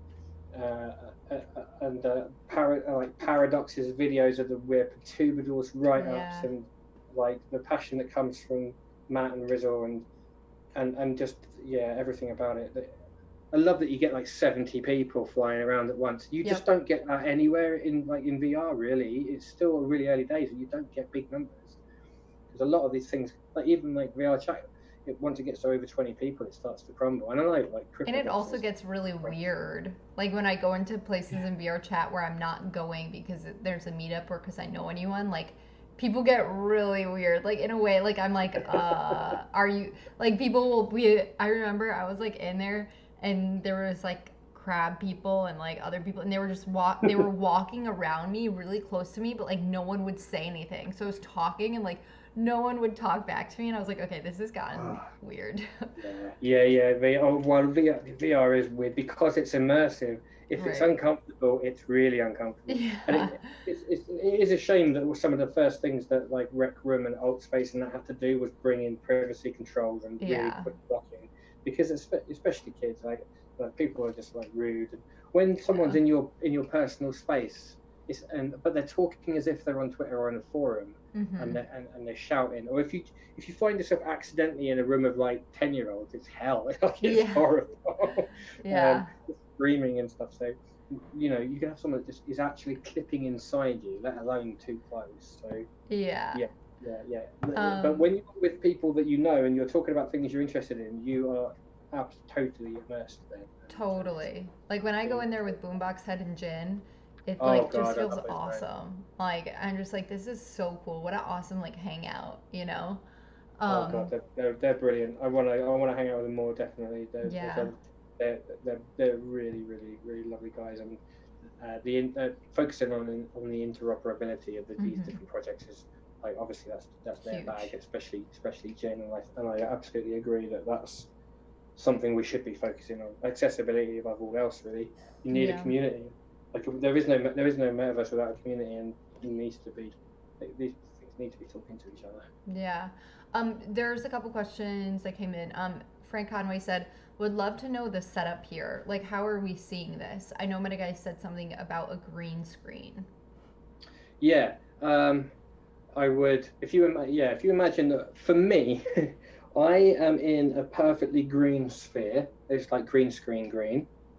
And I can see, obviously, my hands and the object I'm working on in this like sea of green, and then I've got a monitor that's like a giant flat screen in front of me, so I can see what you can see, so I can see Oh, cool. myself. That's why I'm like constantly looking up, because I'm trying to make sure that what I'm It's doing is in on the camera, frame. but it's tricky. And then I've got a camera here, so if I like tweak it, I can tweak the field of view. You can't really see much of a difference there, but you can narrow the field of view. So what you would normally do is you'd use a green screen in the room, like behind me, to put me inside the software. But what I've done here, which is like, it's You've just gone so much. inside of the green I'm in screen. the green screen, yeah. So I've just got an iPhone plugged in that I'm talking to the computer, because I didn't have a decent webcam, and it turns out this works quite well. And then anything green, like if I choose green now, obviously it will just. We're just not going to be able to, yeah. What I've got is a green object that I'm just moving in front. So anything it's got a reflection, but everything green is obviously transparent. So I'm on an Oculus Rift on a PC with a GTX 1070. It's like quite an old card now. But if you wanted to do this, I would recommend either a Quest or a Rift and a decent PC. And then these are just battery operated. And these things on my headset I stuck on, but they have to be above the cameras, because there's cameras here that are looking for the controllers and looking at the room. Okay. And if I want to, I can double click a button on my controller and I can see my room, so I can reach and I can grab my beer. And I'm seeing in like this stereoscopic heat vision, sort of weird, trippy view. That is so epic. Frank just had the mind blown emoji with the crying laughing face. That's how I feel right now too. Don't worry. I understood what you said, but I can't ever imagine having to set that up myself. Oh, it's really not that bad, but it isn't that hard. But it's also, I'm probably not communicating it brilliantly. Bioptics said I'd love to give it a go, so limited on my Quest. Well, you said that this application works on your Quest. You don't even need to connect it to a PC. Yeah, Gravity Sketch on the Quest. You won't be able to do the mixed reality thing like this, but you'd be able to do all of this model on the Quest, no problem. And then Quest and Gravity Sketch has got a really nice like cloud save feature, so you just save and upload to the cloud, and then you can just then it's accessible on your PC. Got it. And then if you've got a good PC, you could also plug your Quest in and use it like a Rift anyway. Right. And sorry, they actually clarified. I meant Neo's VR or Neos VR. Oh yeah, Neos VR is really interesting. Apparently, that was the whip was Neo's VR was speaking there. Really? And it was really exciting. So we'll have to watch that back. Yeah, that's really cool. Oh, that's really nice. I didn't realize that. Neos VR is insane. You go into a VR space, you're wearing an avatar and you're it's a social environment, but you've got access to all of these really like deep creative tools. So you can bring in any objects. If you want to bring in an object, say I wanted to bring this in, I could be in a room with you or other people, bring this in, scale it up, and be underneath it like instantly without having to use Unity. And then if you want to change the material, for instance, on your object, you can get a material gun that you hold in your hand and you can shoot materials at it. And it's a niche thing, but it is PC only, and it is quite heavy duty. Yeah. But, it's got so much potential. It really and these guys have been working on it. A small team have been working on it for a few years now. You know so much about all this. I have so much to learn. This is exciting. Like, what a good place to start. Just watching you do it and hearing you talk about it. Bioptics said, good to know they're working on it. Yeah, Neos VR, the Quest is still in testing, so not super stable yet. I didn't even know that it was coming to Quest. That's really cool. Yeah, that sounds exciting. Yeah, definitely. And then let me make sure there wasn't another question I missed. Oh. Good building there for a while. Still getting handle on logics though. That's also in Neos VR, I'm assuming. Yeah, probably. Okay. Yeah. Okay. It's got visual scripting. Yeah, look at this. You can also, when you're painting, you can you can project from a distance onto a surface. So let me just choose brighter color. So if you look at that pink foot there, I can draw That's so on. cool. Like you're putting icing on it Yeah, yeah, from yeah. afar. It's like it's being spray painted on from afar. Like silly string almost. Yeah, it's just like silly string. Like if I uh, usually, yeah, it usually looks like Wow. Okay, that's cool. there's something that What a again, weird that reminds me when you're like talking about all these webs and stuff. It looks like it just accidentally walked into a web. yeah, Very cool. This all of that was is just so amazing. Like I when I'm watching you do this and also when I like watch Joy do this, like I feel like you could just do this for hours and just not stop and just add all these tiny little things, you know? yep. It's Yeah, yeah, crazy. yeah. I spend too much. Well, I say too much time. Obviously I really love it, but time also moves differently. You know, like if you're Yeah. immersed in a film or a computer game or a book, even you can like time can really fly by. It does it even more in this. There's something. There's people writing papers about it. There's something different about it, about being totally isolated from the rest of the world. Um, yeah, time just flies. I mean, I Yeah. wouldn't normally do quite this long without taking the headset off and having a break, Yeah. but I don't do it. So, but when you're really into it, you just go and you take the headset off, and it's suddenly it's nighttime, and Yeah. you realize you're doing it for 4 hours. But Yeah. like with the Rift, it's quite nice because it's got this really nice, comfortable halo mechanism, Mm. and the weight sits on the head nicely. With a Quest, because all of the processing Oh powers at the gosh. front, Yeah. it's hotter and it's heavier, and they've got a bit of work to do. They've got to fix that with the next one Yeah, because I have a question. I often I can't spend more than an hour in it. I start to feel a little not well, and it also, like you said, it's really hot and it hurts my head. yeah, Even though I bought, something like a softer leather padding for the set. It is still kind of painful, but after a while at least. But yeah, it's very cool. yes, yeah, yeah, definitely. These look ridiculous. If you think about where we're heading, Apple are releasing Yeah, theirs soon. There's going to be smaller ones. These are going to look. You know, when you see like 1987 mobile phone, totally. this is what, and it's going to be so ridiculous looking back, and we're wearing these things on our faces. But because it can be so immersive. If you're enjoying yourself, you really don't mind. It's only when you take it off when you just go, "Oh wow, I can see where it's been on my head." Right. Um, and there's also concerns about eyesight and things like that. I think people are worried about. Well, there's memes saying we were told not to sit too close to our TVs, and But I heard that's not even true. but it isn't actually. It doesn't make any sense because what it does, I think, what I'm doing here is probably one of the worst things you could do, I guess, because I'm focusing close, but I'm still like a lot of the time I'm further away or about the same as looking at my mobile phone. Mm-hmm. But when you're in a VR game or in a social experience, you're looking in the distance. Like Yeah. that's something that anyone who hasn't done VR doesn't understand yet because you have to have experienced it. But when you experience it, you realize that you are looking in the distance. Your eyes are behaving as if it was real. Right. You're not actually focusing. It's not as bad as sitting too close to the TV or staring at a tablet. Yeah. And for some people, it helps their eyesight because they've got a certain type of sort of like a deficiency in their eye that they are their their eyes are being fooled into looking further away. I think it's either nearsighted or farsighted. I know. I can never remember which is which.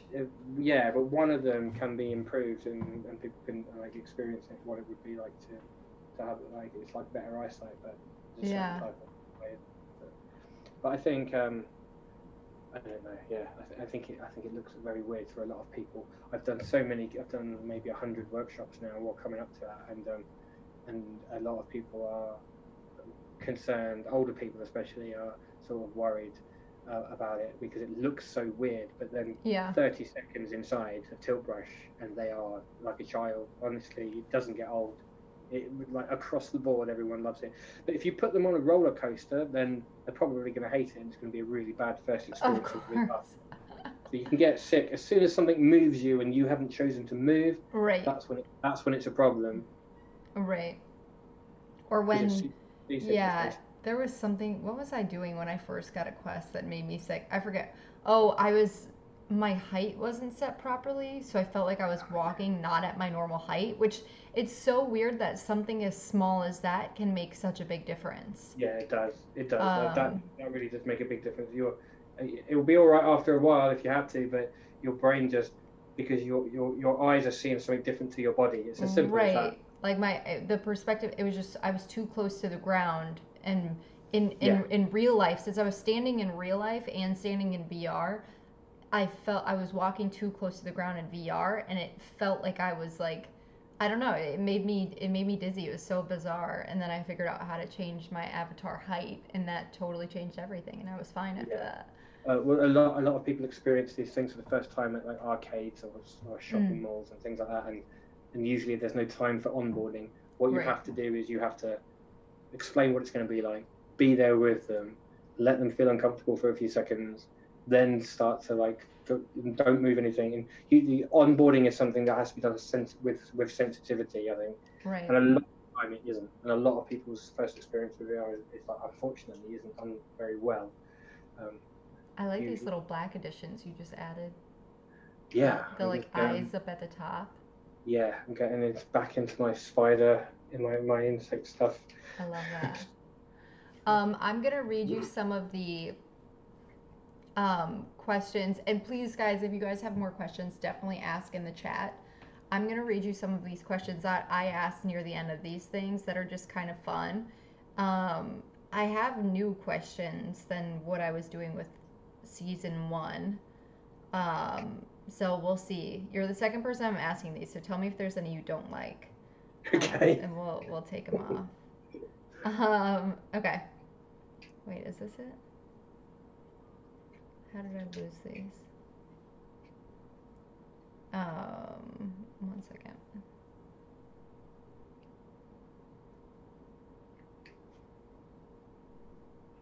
Hmm. You know, it's weird. I feel like sometimes I accidentally delete my notes, and then they're in like my deleted folder. Maybe that's happened. Huh.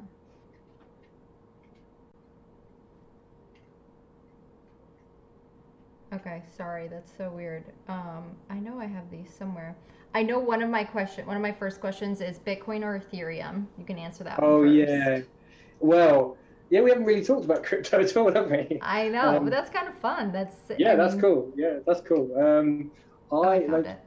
I I had a friend. I've got a friend, Will Wayne, and he told me about Bitcoin like really early, and I just ignored him, and like so I missed that whole like boom. Um, but I was fascinated by it. But he basically he bought a poster off me for a fiver, and then like years later he goes, "Have you still got that Bitcoin?" I was like, "Yeah," and he goes, "That's like worth over 100 quid now." So I was like, "Right, okay, now I need to pay attention to this." Yeah. And and I and then it obviously shot up and stuff. But when he told me that it was on its way back down, and then I did a club night called Flux in my hometown, and I it was like a fiver to get in, but I put up a QR code, and I was starting to think about this stuff more, and I said like, like anonymous, not anonymous, but Bitcoin donations would be appreciated because I wanted people to ask about it, and I wanted to sort of give it some sort of put it out there. And then someone donated me £500 worth of Bitcoin No way. um, for because and basically said thank you so much for doing this because it was an interesting That's social huge. it was an Yeah. interesting night, and I've still got that, and obviously I understand the value of Bitcoin, but I'm like here now because of NFTs and because of Ethereum. Yeah. I only have like a tiny bit of Bitcoin, and I want to get more, and I do think as a store of value, um, it's amazing. But I just think that the list of reasons for Ethereum to exist is just so much bigger, and it wouldn't Mhm. exist without Bitcoin. I appreciate that, but I would say Ethereum. I think because Yeah. Ethereum is what paying my wages, and also is like I mean, NFTs are fascinating. The concept of rare digital items existing off into the future really excites me, and then all the DeFi stuff's really interesting. I'm not a trader, and I tried a bit of trading a couple of weeks ago, and I very nearly like lost my money. Like Yeah. it went right up, and I was like, "Well, I'm gonna buy a new kitchen," and then it crashed again, and I didn't take it out in time. And I just thought, you know what? Right. I'm just gonna stick to the art. Yeah. I'll do some farming, and I'll have my stable coin savings, and most of my money is in crypto now. And I'm interested in going completely bankless. I Ah, think it's the future. I mean, I'm like, I really have like this weird. I don't like tradition, or I don't like nostalgia. I don't like the old world. I don't like fossil fuels and banks and borders and countries and flags and war and tribes and all of these things. I think, yeah. and that's why I like the metaverse. I like that interconnected.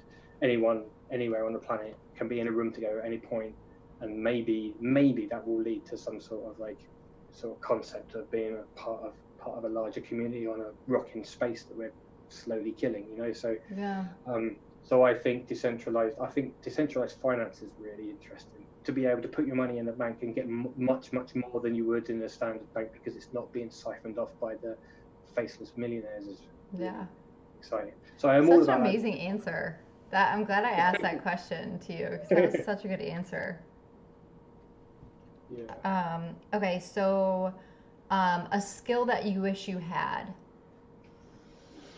Um, God, being able to focus like a normal human being on getting through the day. Like, I struggle with so many things that other people just don't even think about.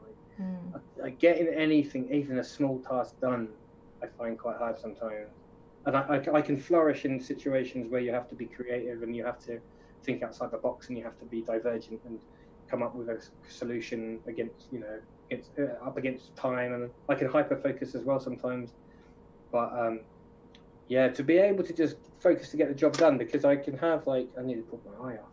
See, I can have a list of simple tasks, and one simple task will just be like, reply to this email, then it's done, and I'll start that email, and then I'll start daydreaming out the window, and I'll think about the other thing, and so it takes me ages to get things done. Um, that, and I'd love to be more proficient with. I'd love to be able to animate these things easily. Like, there's Yeah. the daunting task of if I wanted this to walk around and open its eye and like, take you to another world. I'd love to be able to do that, and that's something I really want to get better at, as well as like texturing.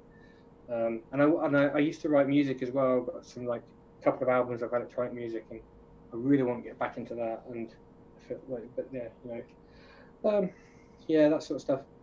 Yeah, that's Probably. I'm with you on that. I um I struggle with, I don't know if it's procrastination or maybe I have Yeah. something bigger with it than that, but I often struggle with that as well. So I feel your pain. Yeah, no, I really do. Oh Procrastination is a yeah. big, and also it does work if I turn everything off and I give myself half an hour and I really focus. I'll nail it, and I'll be putting things off for days on end, and it's like a I'm the really exact simple same. task, a Yeah. really simple task, and that's one of the things that everyone has sometimes, but people with ADD, I think, suffer more. And Right. it's actually, Angie Taylor, who's a VR artist, she tweeted about a year ago now about ADD, and it got me really intrigued. And I looked up about it, and I was just like, yeah, I think it makes perfect sense that I was that cliche kid that was daydreaming out the window and always being told that they had so much potential, and it just could never focus. Um, yeah, so something as simple as that would be a skill that I would like. Yeah, no, that's a great skill. As we were chatting, um, the Stabby Life said, "Do you have a million projects going like me? A million tabs open?" Yeah, Yeah. in my head, a million tabs in my head open. Yeah, and yeah, totally. And it's choosing the right. Sometimes you can just focus on the wrong ones, and also it can be very frustrating for my girlfriend and my friends and family. Sometimes I can just drift off even if they're talking about something really important or something, Mm, because I'll suddenly think about this something that can be done for this weird half finished piece of artwork that no one's seen yet. And I think I test people's patience a little bit by not being able to focus on very long on anything. you're um, so self-aware though, and I feel like that is a skill. Do you know what I mean? I try to be, yeah. I really try to be. I try to, like, not admit when I'm wrong, and well, I think, we could all be more self-aware, definitely. Yeah, no, you absolutely.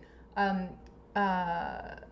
is Spa Heda said, is there a form of keyframes in this medium?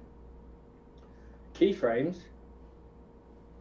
Did you say Yeah. keyframes? Yeah. Yeah, not in this program, but yeah, there are a few animation programs. There's Tavori, and there's and in VR, and I bet there's others as well. But there are where you and as you can imagine, you can create something. Oh, Quill is another. That would be on my list of skills. Quill is a beautiful piece of software. It's PC only VR, but you've got a timeline and you've got frames, and you can set it to record, and then you Oh, can cool. grab a piece and puppet it, and it record the keyframe. So you literally like Oh, puppet, that's really and cool. then it will save that to the timeline. So like the only way I can do it in here is like using undo. Yeah. But yeah, there are animation tools, and that's another thing. Like animation, music, theatre. There's so many. There's going to be so many things in VR that are going to be really easy to do. But I think it's still really early days. I Yeah. think the software is quite frustrating because it's still really early, and it's usually like 1 or 2 person team, and so they take time to develop. But Kevo, he's a super rare artist. He knows Tavori well. Quill is a beautiful program. It's got a lovely aesthetic. You can load up other people's cartoons and go right inside them and watch them play out around you. It's really cool. That is amazing. Also, Boombox had popped into the chat. I was just talking about you, so thanks for stopping by and how awesome you are. Dad Dragon said, now I have to invest in VR. This is so cool. And then Frank hopped off for the night. Thank you so much for being so awesome in the stream and hanging out, Frank. Let's see. Next question. If you only had to watch one movie for the rest of your life, what would it be? It's kind of a hard one. Oh, God. You know what? I don't watch enough movies. I grew up on a diet of horror movies. I watched horror way too young. I had a childminder that let me watch whatever VHSs I wanted, and Yeah. I watched like Poltergeist. You watched what? And I love film. Like one film over and over. I don't know, something like, I'm trying to think, what Samsara or Koyaanisqatsi, like cinematic, slow, natural, sort of wordless documentaries showing the scale of the universe or the planet or something like that. Might cool. be nice. That's a good answer. Yeah, that's what comes to mind first, but also Back to the Future is pretty faultless. Yeah. Savvy Life said Interstellar all day. That was a good movie. Oh, nice. Yeah, good choice. Your favorite animal, which for you, I feel like you probably have so many. Oh God! I mean, I've always, when I was a kid, it was bats. I was really into bats and spiders. I like the animals that other people don't like a lot. Yeah. But my dog is like Fenrir is just like the coolest animal on the planet as far as I'm concerned. I know that's a really obvious answer everyone would have, but he brightens my day every day. Deep sea stuff. I like the fact that I like water bears that live in the moss in everybody's gardens, but can survive in space. Like that's just insane. Like anglerfish, octopus probably would be. Like, oh yeah. Right at the top. I mean, they can see with their skin. They've got a brain in every arm. Cuttlefish are insane. They've got basically LCD panels on their bodies and can communicate with hieroglyphs. Dolphins use sonar, and you can cut a slice of the noise that they make and you can see an image. So they're starting to, and they've got like sensors along their body to pick up essentially language in the clicks, which is like a visual language through the water. That's like, that sort of stuff blows me away. I mean, I don't eat meat because I think like all animals are sort of like equal in my eyes. I'm not like fully plant based, but I'm almost there. I still sort of eat cheese and stuff like that. But I think like I want to I see all animals as equal, regardless of how tiny they are. Like we're certainly not better than any other animal, whether that is like a barracuda or a gnat or whatever. So I'm fascinated by the animals, the inner lives of animals as well. Like and if like mammals especially, you know, we think we've got so much more going on, but all we have is stories. That's the only thing we've got like that other animals probably don't have or don't seem to have. I think other than that, all of our emotions that we think make us human, mammals have those. Yeah. They're survival mechanisms. Feeling lonely, feeling sad, feeling scared, feeling happy, all of these things. So I think about that a lot. But I don't know about a favorite. No, I think that was a great answer. You named a lot of really amazing facts and some I didn't know, so that's amazing. Savvy Life said, "Hey, fellow plant-based artist here." That's awesome. Yeah, I have a weakness though. I like cheese. I eat cheese, halloumi especially. That's my weakness. But I'm almost entirely plant-based. I've been for a few years now, about 5 years. Wow, good for you. I can't say the same, unfortunately. So that's amazing. Um, your favorite place on Earth, near or far? And on Earth, I guess, can encompass VR too, because you have to do Yeah, VR well, it on wouldn't Earth. be in VR. Like as much as I love it, Yeah. my place now is my. I've just recently moved into this house, and it's made me so happy. I've got a garden with a private access to a river at the Oh bottom of it, wow. and I've got a new boat which I haven't yet used. I've had it a few days, and I feel extremely lucky to have got this house just before lockdown. Yeah. So I can't show you because I can't, and it's nighttime anyway. But I can't move the camera. But my view out from my office here is just all green. It's Oh, it's just beautiful. really tall trees, and then beyond the trees there's a river, and then there's fields, and I walk the dog every day that like down the river, and yeah, I just feel really really lucky, really lucky. It's got to be that. I wouldn't have said that last year or any time before about where I was living really, but just got really lucky this year and managed to find a beautiful place. That's amazing. Good for you. And what a life changing, thing to. I feel like where you live and your environment around you just impacts so much of your daily life and daily happiness. And Yeah. I mean, I've even been talking about it recently. Like, I only want to live where, if I can, really where I want to be. Which for me, it's the city, and for some people, it's nature. For other people, it's other things. And I think it's just so important to be somewhere that you want to be, and it helps you be Yeah, creative. And I love cities. I really do. I love the hustle bustle of cities, the noise, the culture of them. But I didn't realize how much I wanted to be out of the city and nature until I started looking for houses, and I was really like leaning towards the like being outside. yeah, Yeah, that's I awesome. really like it. Other than that, it would be like probably the deep sea, or like maybe under the ice sheets of Europa. That would be quite a cool environment. You Wow. know, I want to know what lives under there because that's a planet of seawater that we can't Yeah. see. What a totally two different answers. Yeah, outside the back door or another planet. That's amazing. Oh, okay. A few more. What was cool when you were young but isn't cool now? Um, Bum bags, but they're called fanny packs in the US. Oh, okay. I didn't know they were called that, bum bags. That's Bum funny. bags, yeah, yeah. I think I was thinking of things like everything. I don't know. There's lots of stuff Yeah, uh, that's a good one though, because out those there. have kind of become fashionable now. Um, okay, would you want to live forever?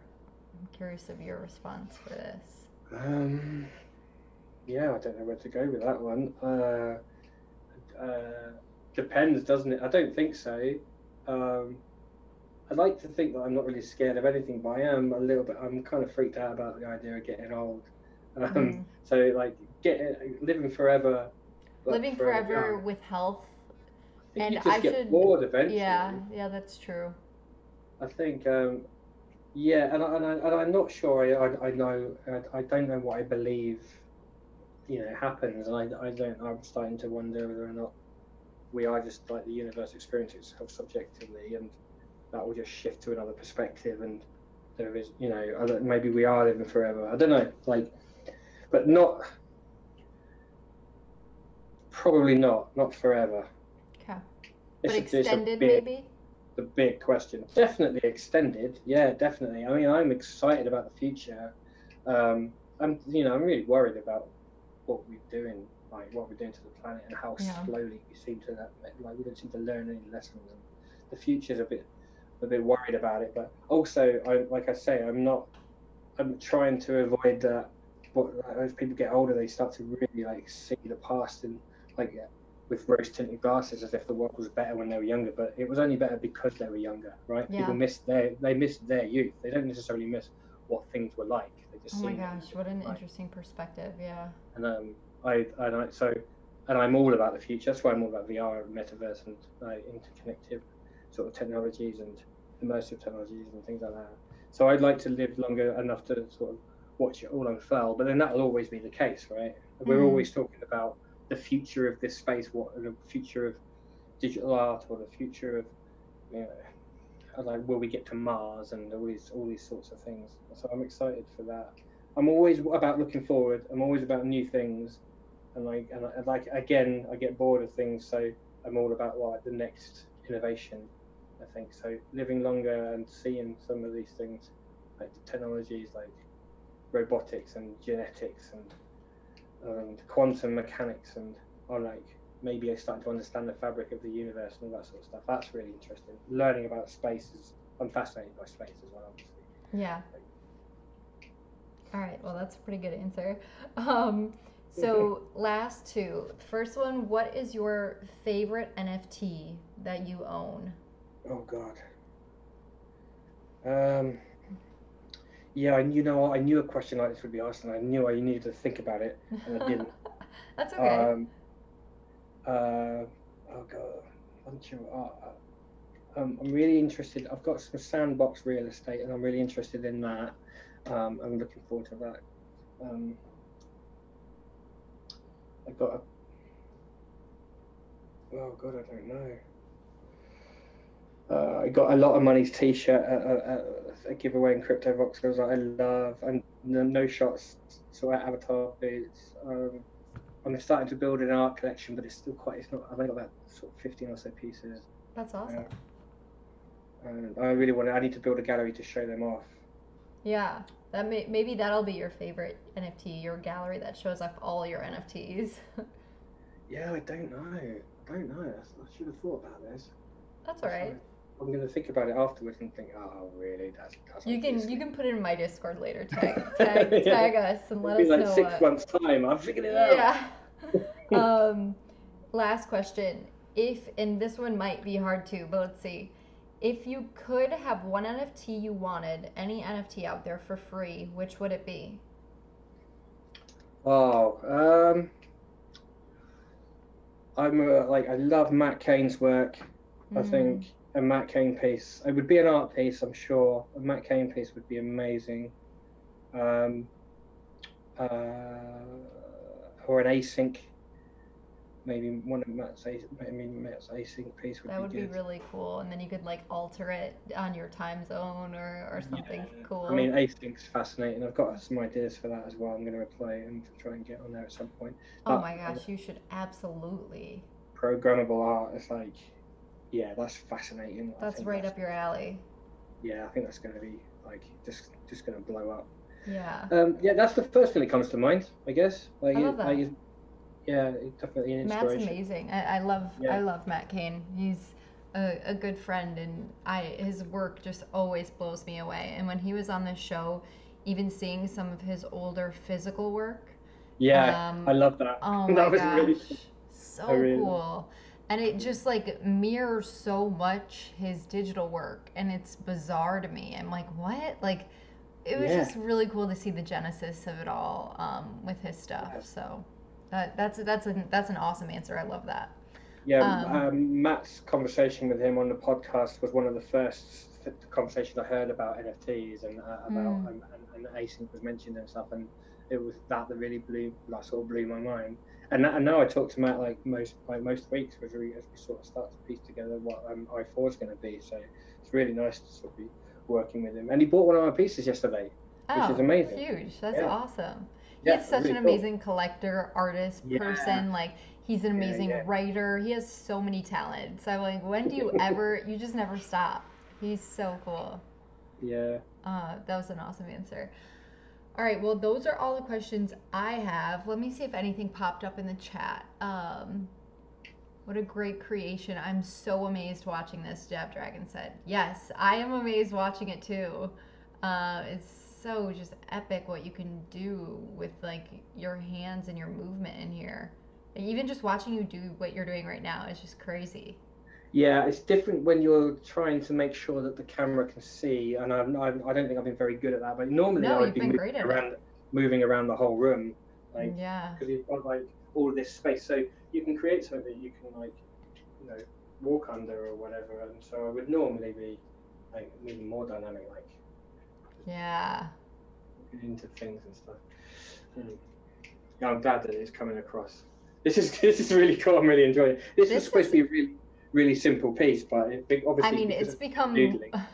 way more intense as we've gone on, and I love it. I love all the details and even the colors. It's so cool. It's organic, yet it's tech, yet it's alien, yet it's like it's so many things mixed together.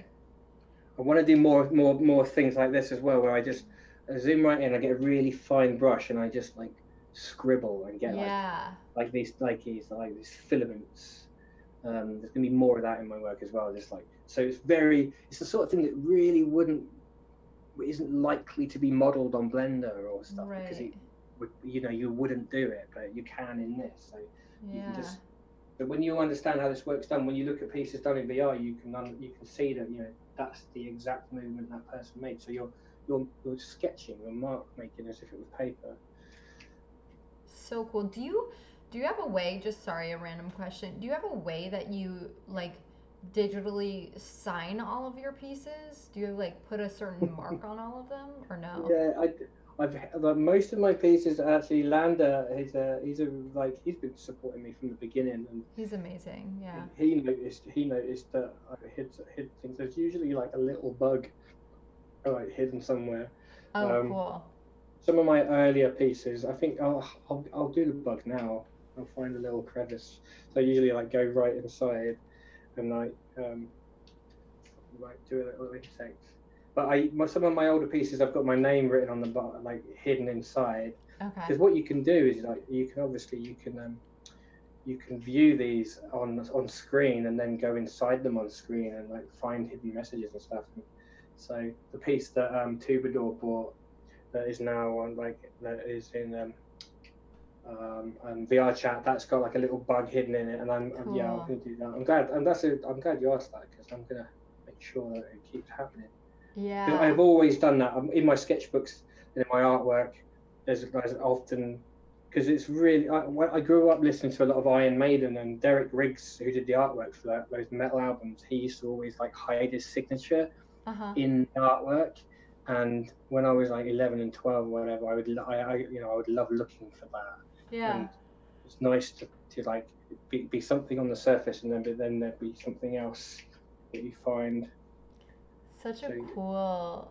I love finding these little things within people's art. And that's yeah, I love that yours is this little bug. That's oh, awesome. Um, yes, forever. Oh, Sabby Life said forever in paradise, that they would live forever if it was in paradise. All artists need their VR gallery. Yes, and yeah, you definitely. Oh my gosh, your stuff is just so insane. I'm excited to see wherever you're gonna put your stuff in Sandbox, Omnium, Decentraland. Like, I want to experience all of it because I feel like your work is something that has to be experienced in VR, to like fully yeah, understand and enjoy it. yeah. That as soon. I mean, I think I like to think that I helped push the support of 3D NFTs on Super Rare Yeah, because I I'm really sure. I really like I mentioned it whenever I could because I mean the potential for rare digital sculptures and architecture Oh, and huge. even fully immersive environments that exist as a token that you can buy is like that potential is massive.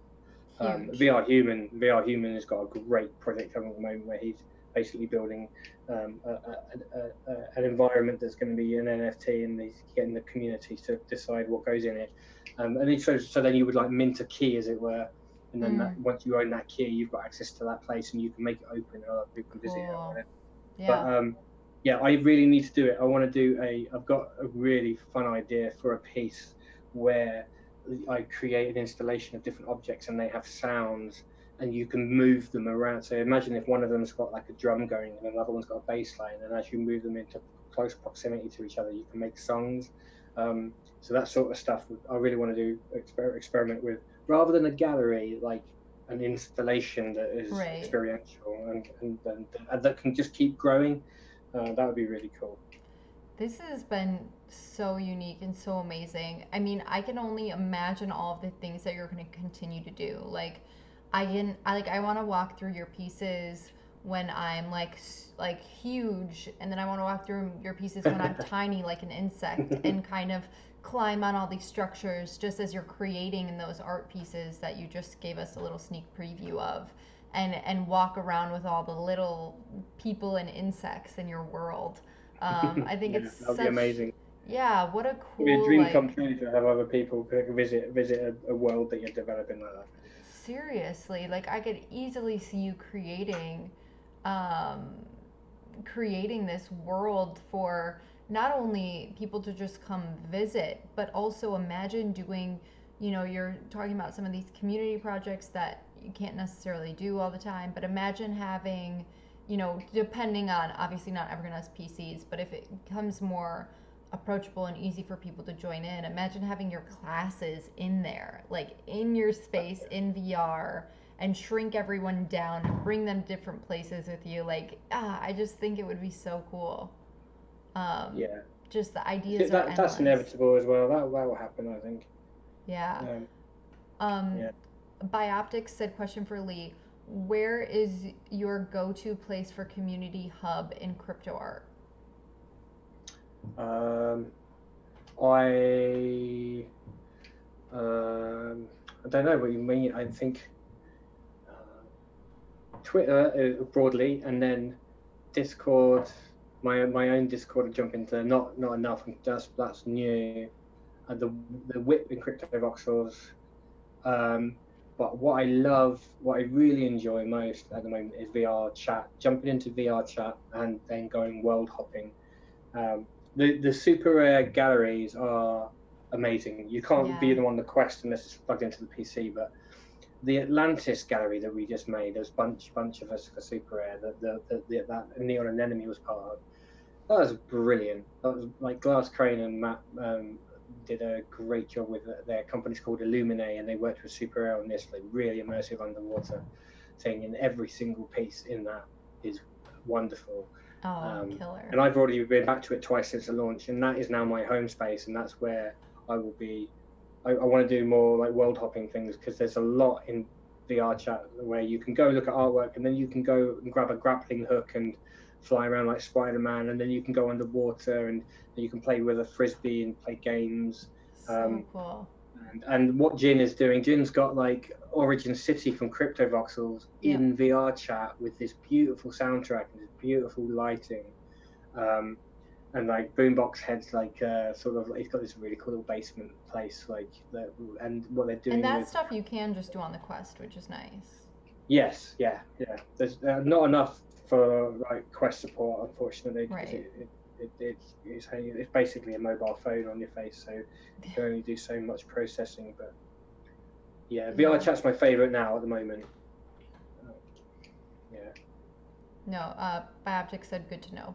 And definitely, I mean, like, drop in my Discord, Metageist Discord, whoever's Discord, if you ever have like questions or just want to know what's going on, what platforms you should be looking at, anything like that. The community is growing by the day and very welcoming, and really just amazing place to be for artists and creatives. So definitely just hop in wherever.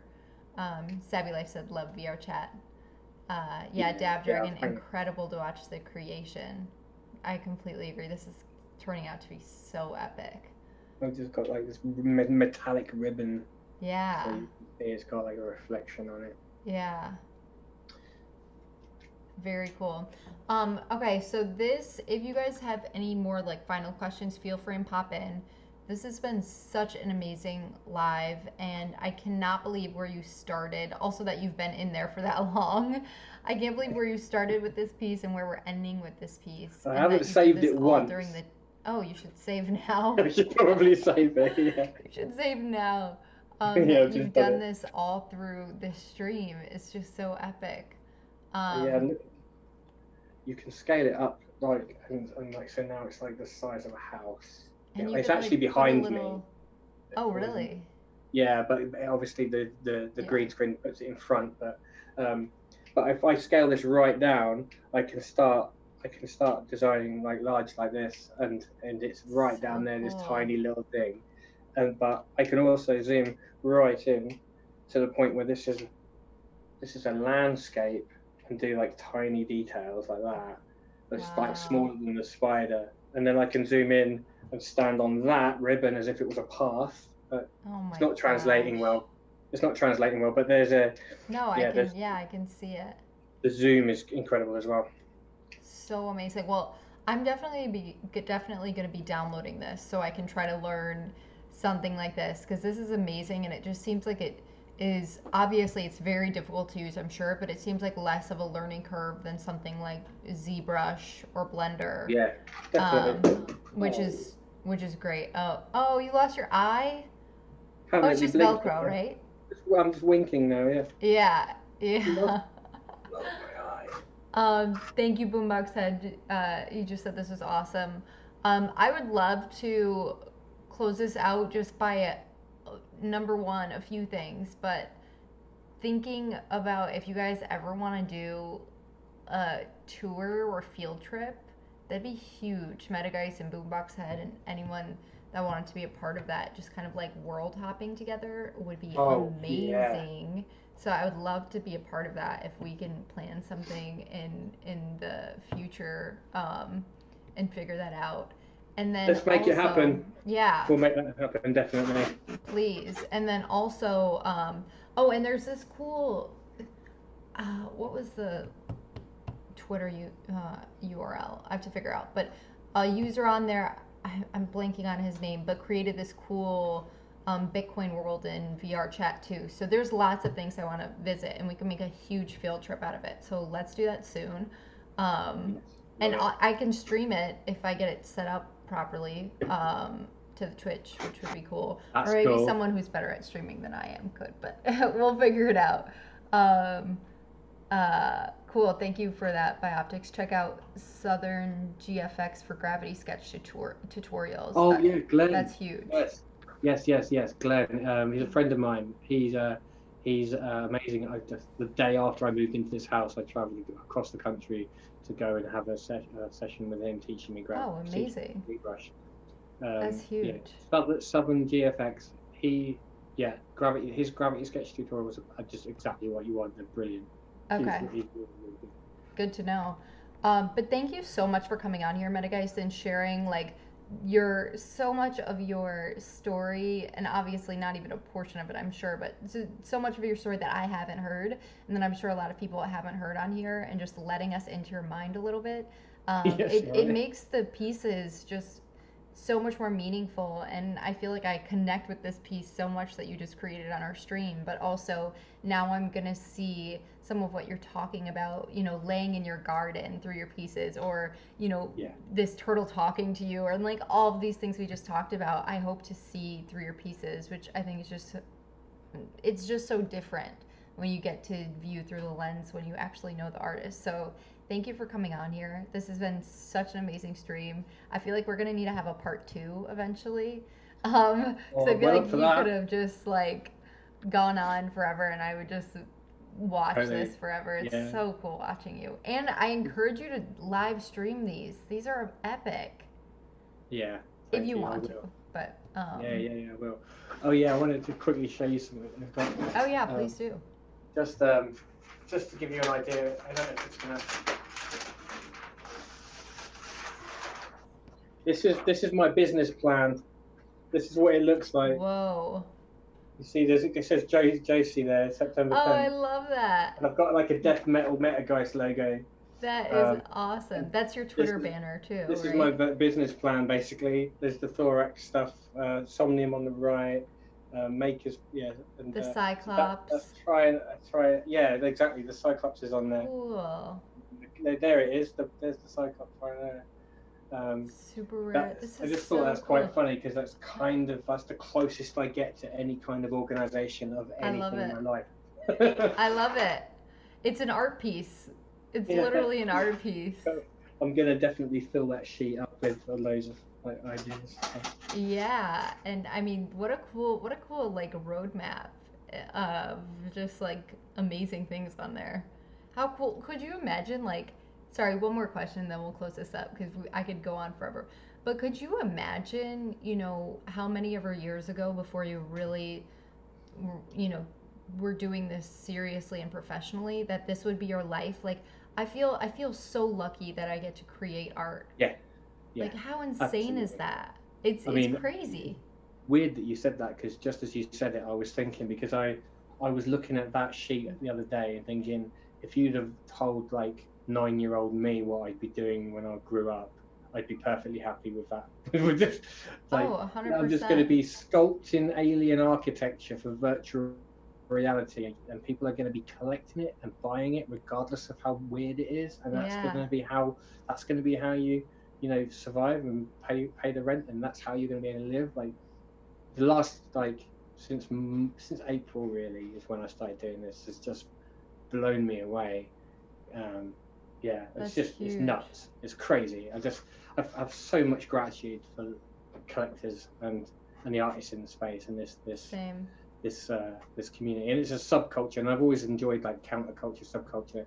And personally, like there's a lot of talk about it going mainstream, and I don't really care for that. I'm not Yeah. against it, but it doesn't need You're to like, in the it's working slightest. fine how it is. Yeah, it doesn't need to at Yeah. all. And it will because NFTs are like inevitable, like Mm. digital rarity. If you want a metaverse of any kind, and Yeah. that it's kind of inevitable. But I don't think it needs to go mainstream in the slightest. Yeah. I love being part of this. What still feels like day one, really. Totally. No, I love that. That's amazing. And I mean, thank you to everyone that showed up to this chat and that was active or just watching or listening in the background. It means a lot to me and to everyone on the show and just everyone else that is a part of this. So thank you guys so much. Yeah, so And it's you guys in this whole community that makes it possible for us to be artists, but also for other people to have like feel like they have a community and a place here. And it also encourages other folks to jump in. And if there's anyone that's watching this back that's like not sure how to get involved and they want to, jump into Discord, jump on Twitter, like just reach out to folks. And even if they don't get back to you right away, reach out to the next person. Like, you know what I mean? It's not like it's such an amazing community. And I'm so happy that I got to hear some of your story, Metageist. And thank you so much for coming on. This was a really awesome episode to no, thank experience you. with Like I you. said, it felt like it legitimizes me as a crypto artist to be on the Josie show. Oh my gosh. Um, In You're fact, legit already. I can't remember. I wanted to check, but I think you were the very first person to sort of offer to help me. I think it was on a Twitter message or something. You're the very first person in the space, so I really appreciate Wow. that, Oh, and I that's really so appreciate special. what you do with this as well. I mean, I Um, remember meeting you so early, so that's it special. might have Thank been you. then, yeah, but yeah, that's really important because the technology is intimidating and there's a barrier of entry. And what that means is that the people that have gone through it really want to be here, so Right. they're passionate, they're futurists, they're optimistic, they're creative. But you have to have friendly faces, and you're obviously you're the key personality for that. I think that ties it all together. And what watching your shows is fascinating as well. It's really I like that some people want to be anonymous and all that. That's great, but I also I love seeing these shows and seeing. So I really Yeah. really appreciate you giving a platform to talk about deep sea fish and insects and Yeah. metaverses. Yeah, no, I can't wait to go on this journey with you and once I want you to build out like I want to be inside of your art pieces, basically. So I can't wait for that stage to happen where I can stand on that little leaf with all of your other little You people. really like those ones, didn't you? So cool. It Yeah. literally makes me feel like, I don't know, maybe because I grew up watching like Bug's Life, where like all that stuff. I'm like, oh, I feel like I'm in there. It's so cool. It's not So long, it's thank not you. far off at all. I just need to get a bit better at Unity, really. I think that's where I'm going to focus my energies is creating an environment in Unity, probably a collaborative one with some friends, I think, and do an Yeah, art gallery. Start there, and then, yeah. build out from there. That's amazing. Well, thank you everyone again. If you want to, Metageist, if you want to drop in my Discord after this, your Discord channel, and then also maybe we can figure out the link again for your social currency eyes. Oh, yeah, So yeah, yeah. we'll try to figure that out, and you can tag or you can put that in my Discord or your Discord or wherever, so folks on here can take advantage of that too, because that is Yeah, cool. an I'll awesome make deal. sure I'll be shouting about that. I want to get some of that out to everyone who's collected my stuff and everyone who's been in this stream. So we'll Cool. do that straight away. Awesome. Well, thank you, everyone. I will be on every Thursday this month, and I think pretty much every Thursday next month. So I'll see you next week and the week after that if you're around. Thank you all so much for being so awesome and active in this Thank you. chat. Yeah, Thank you, Metageist, and we'll see you guys everyone. next time. I look forward to seeing who was what people were saying Yeah, because I could obviously can't see any of it, so it'd be yeah, good to we'll see who was go here. back on that too. All Yeah. right. Thank you guys. See you later. See you later, guys. Oops. All right, now if I can stop the stream. There we go. All right, bye guys.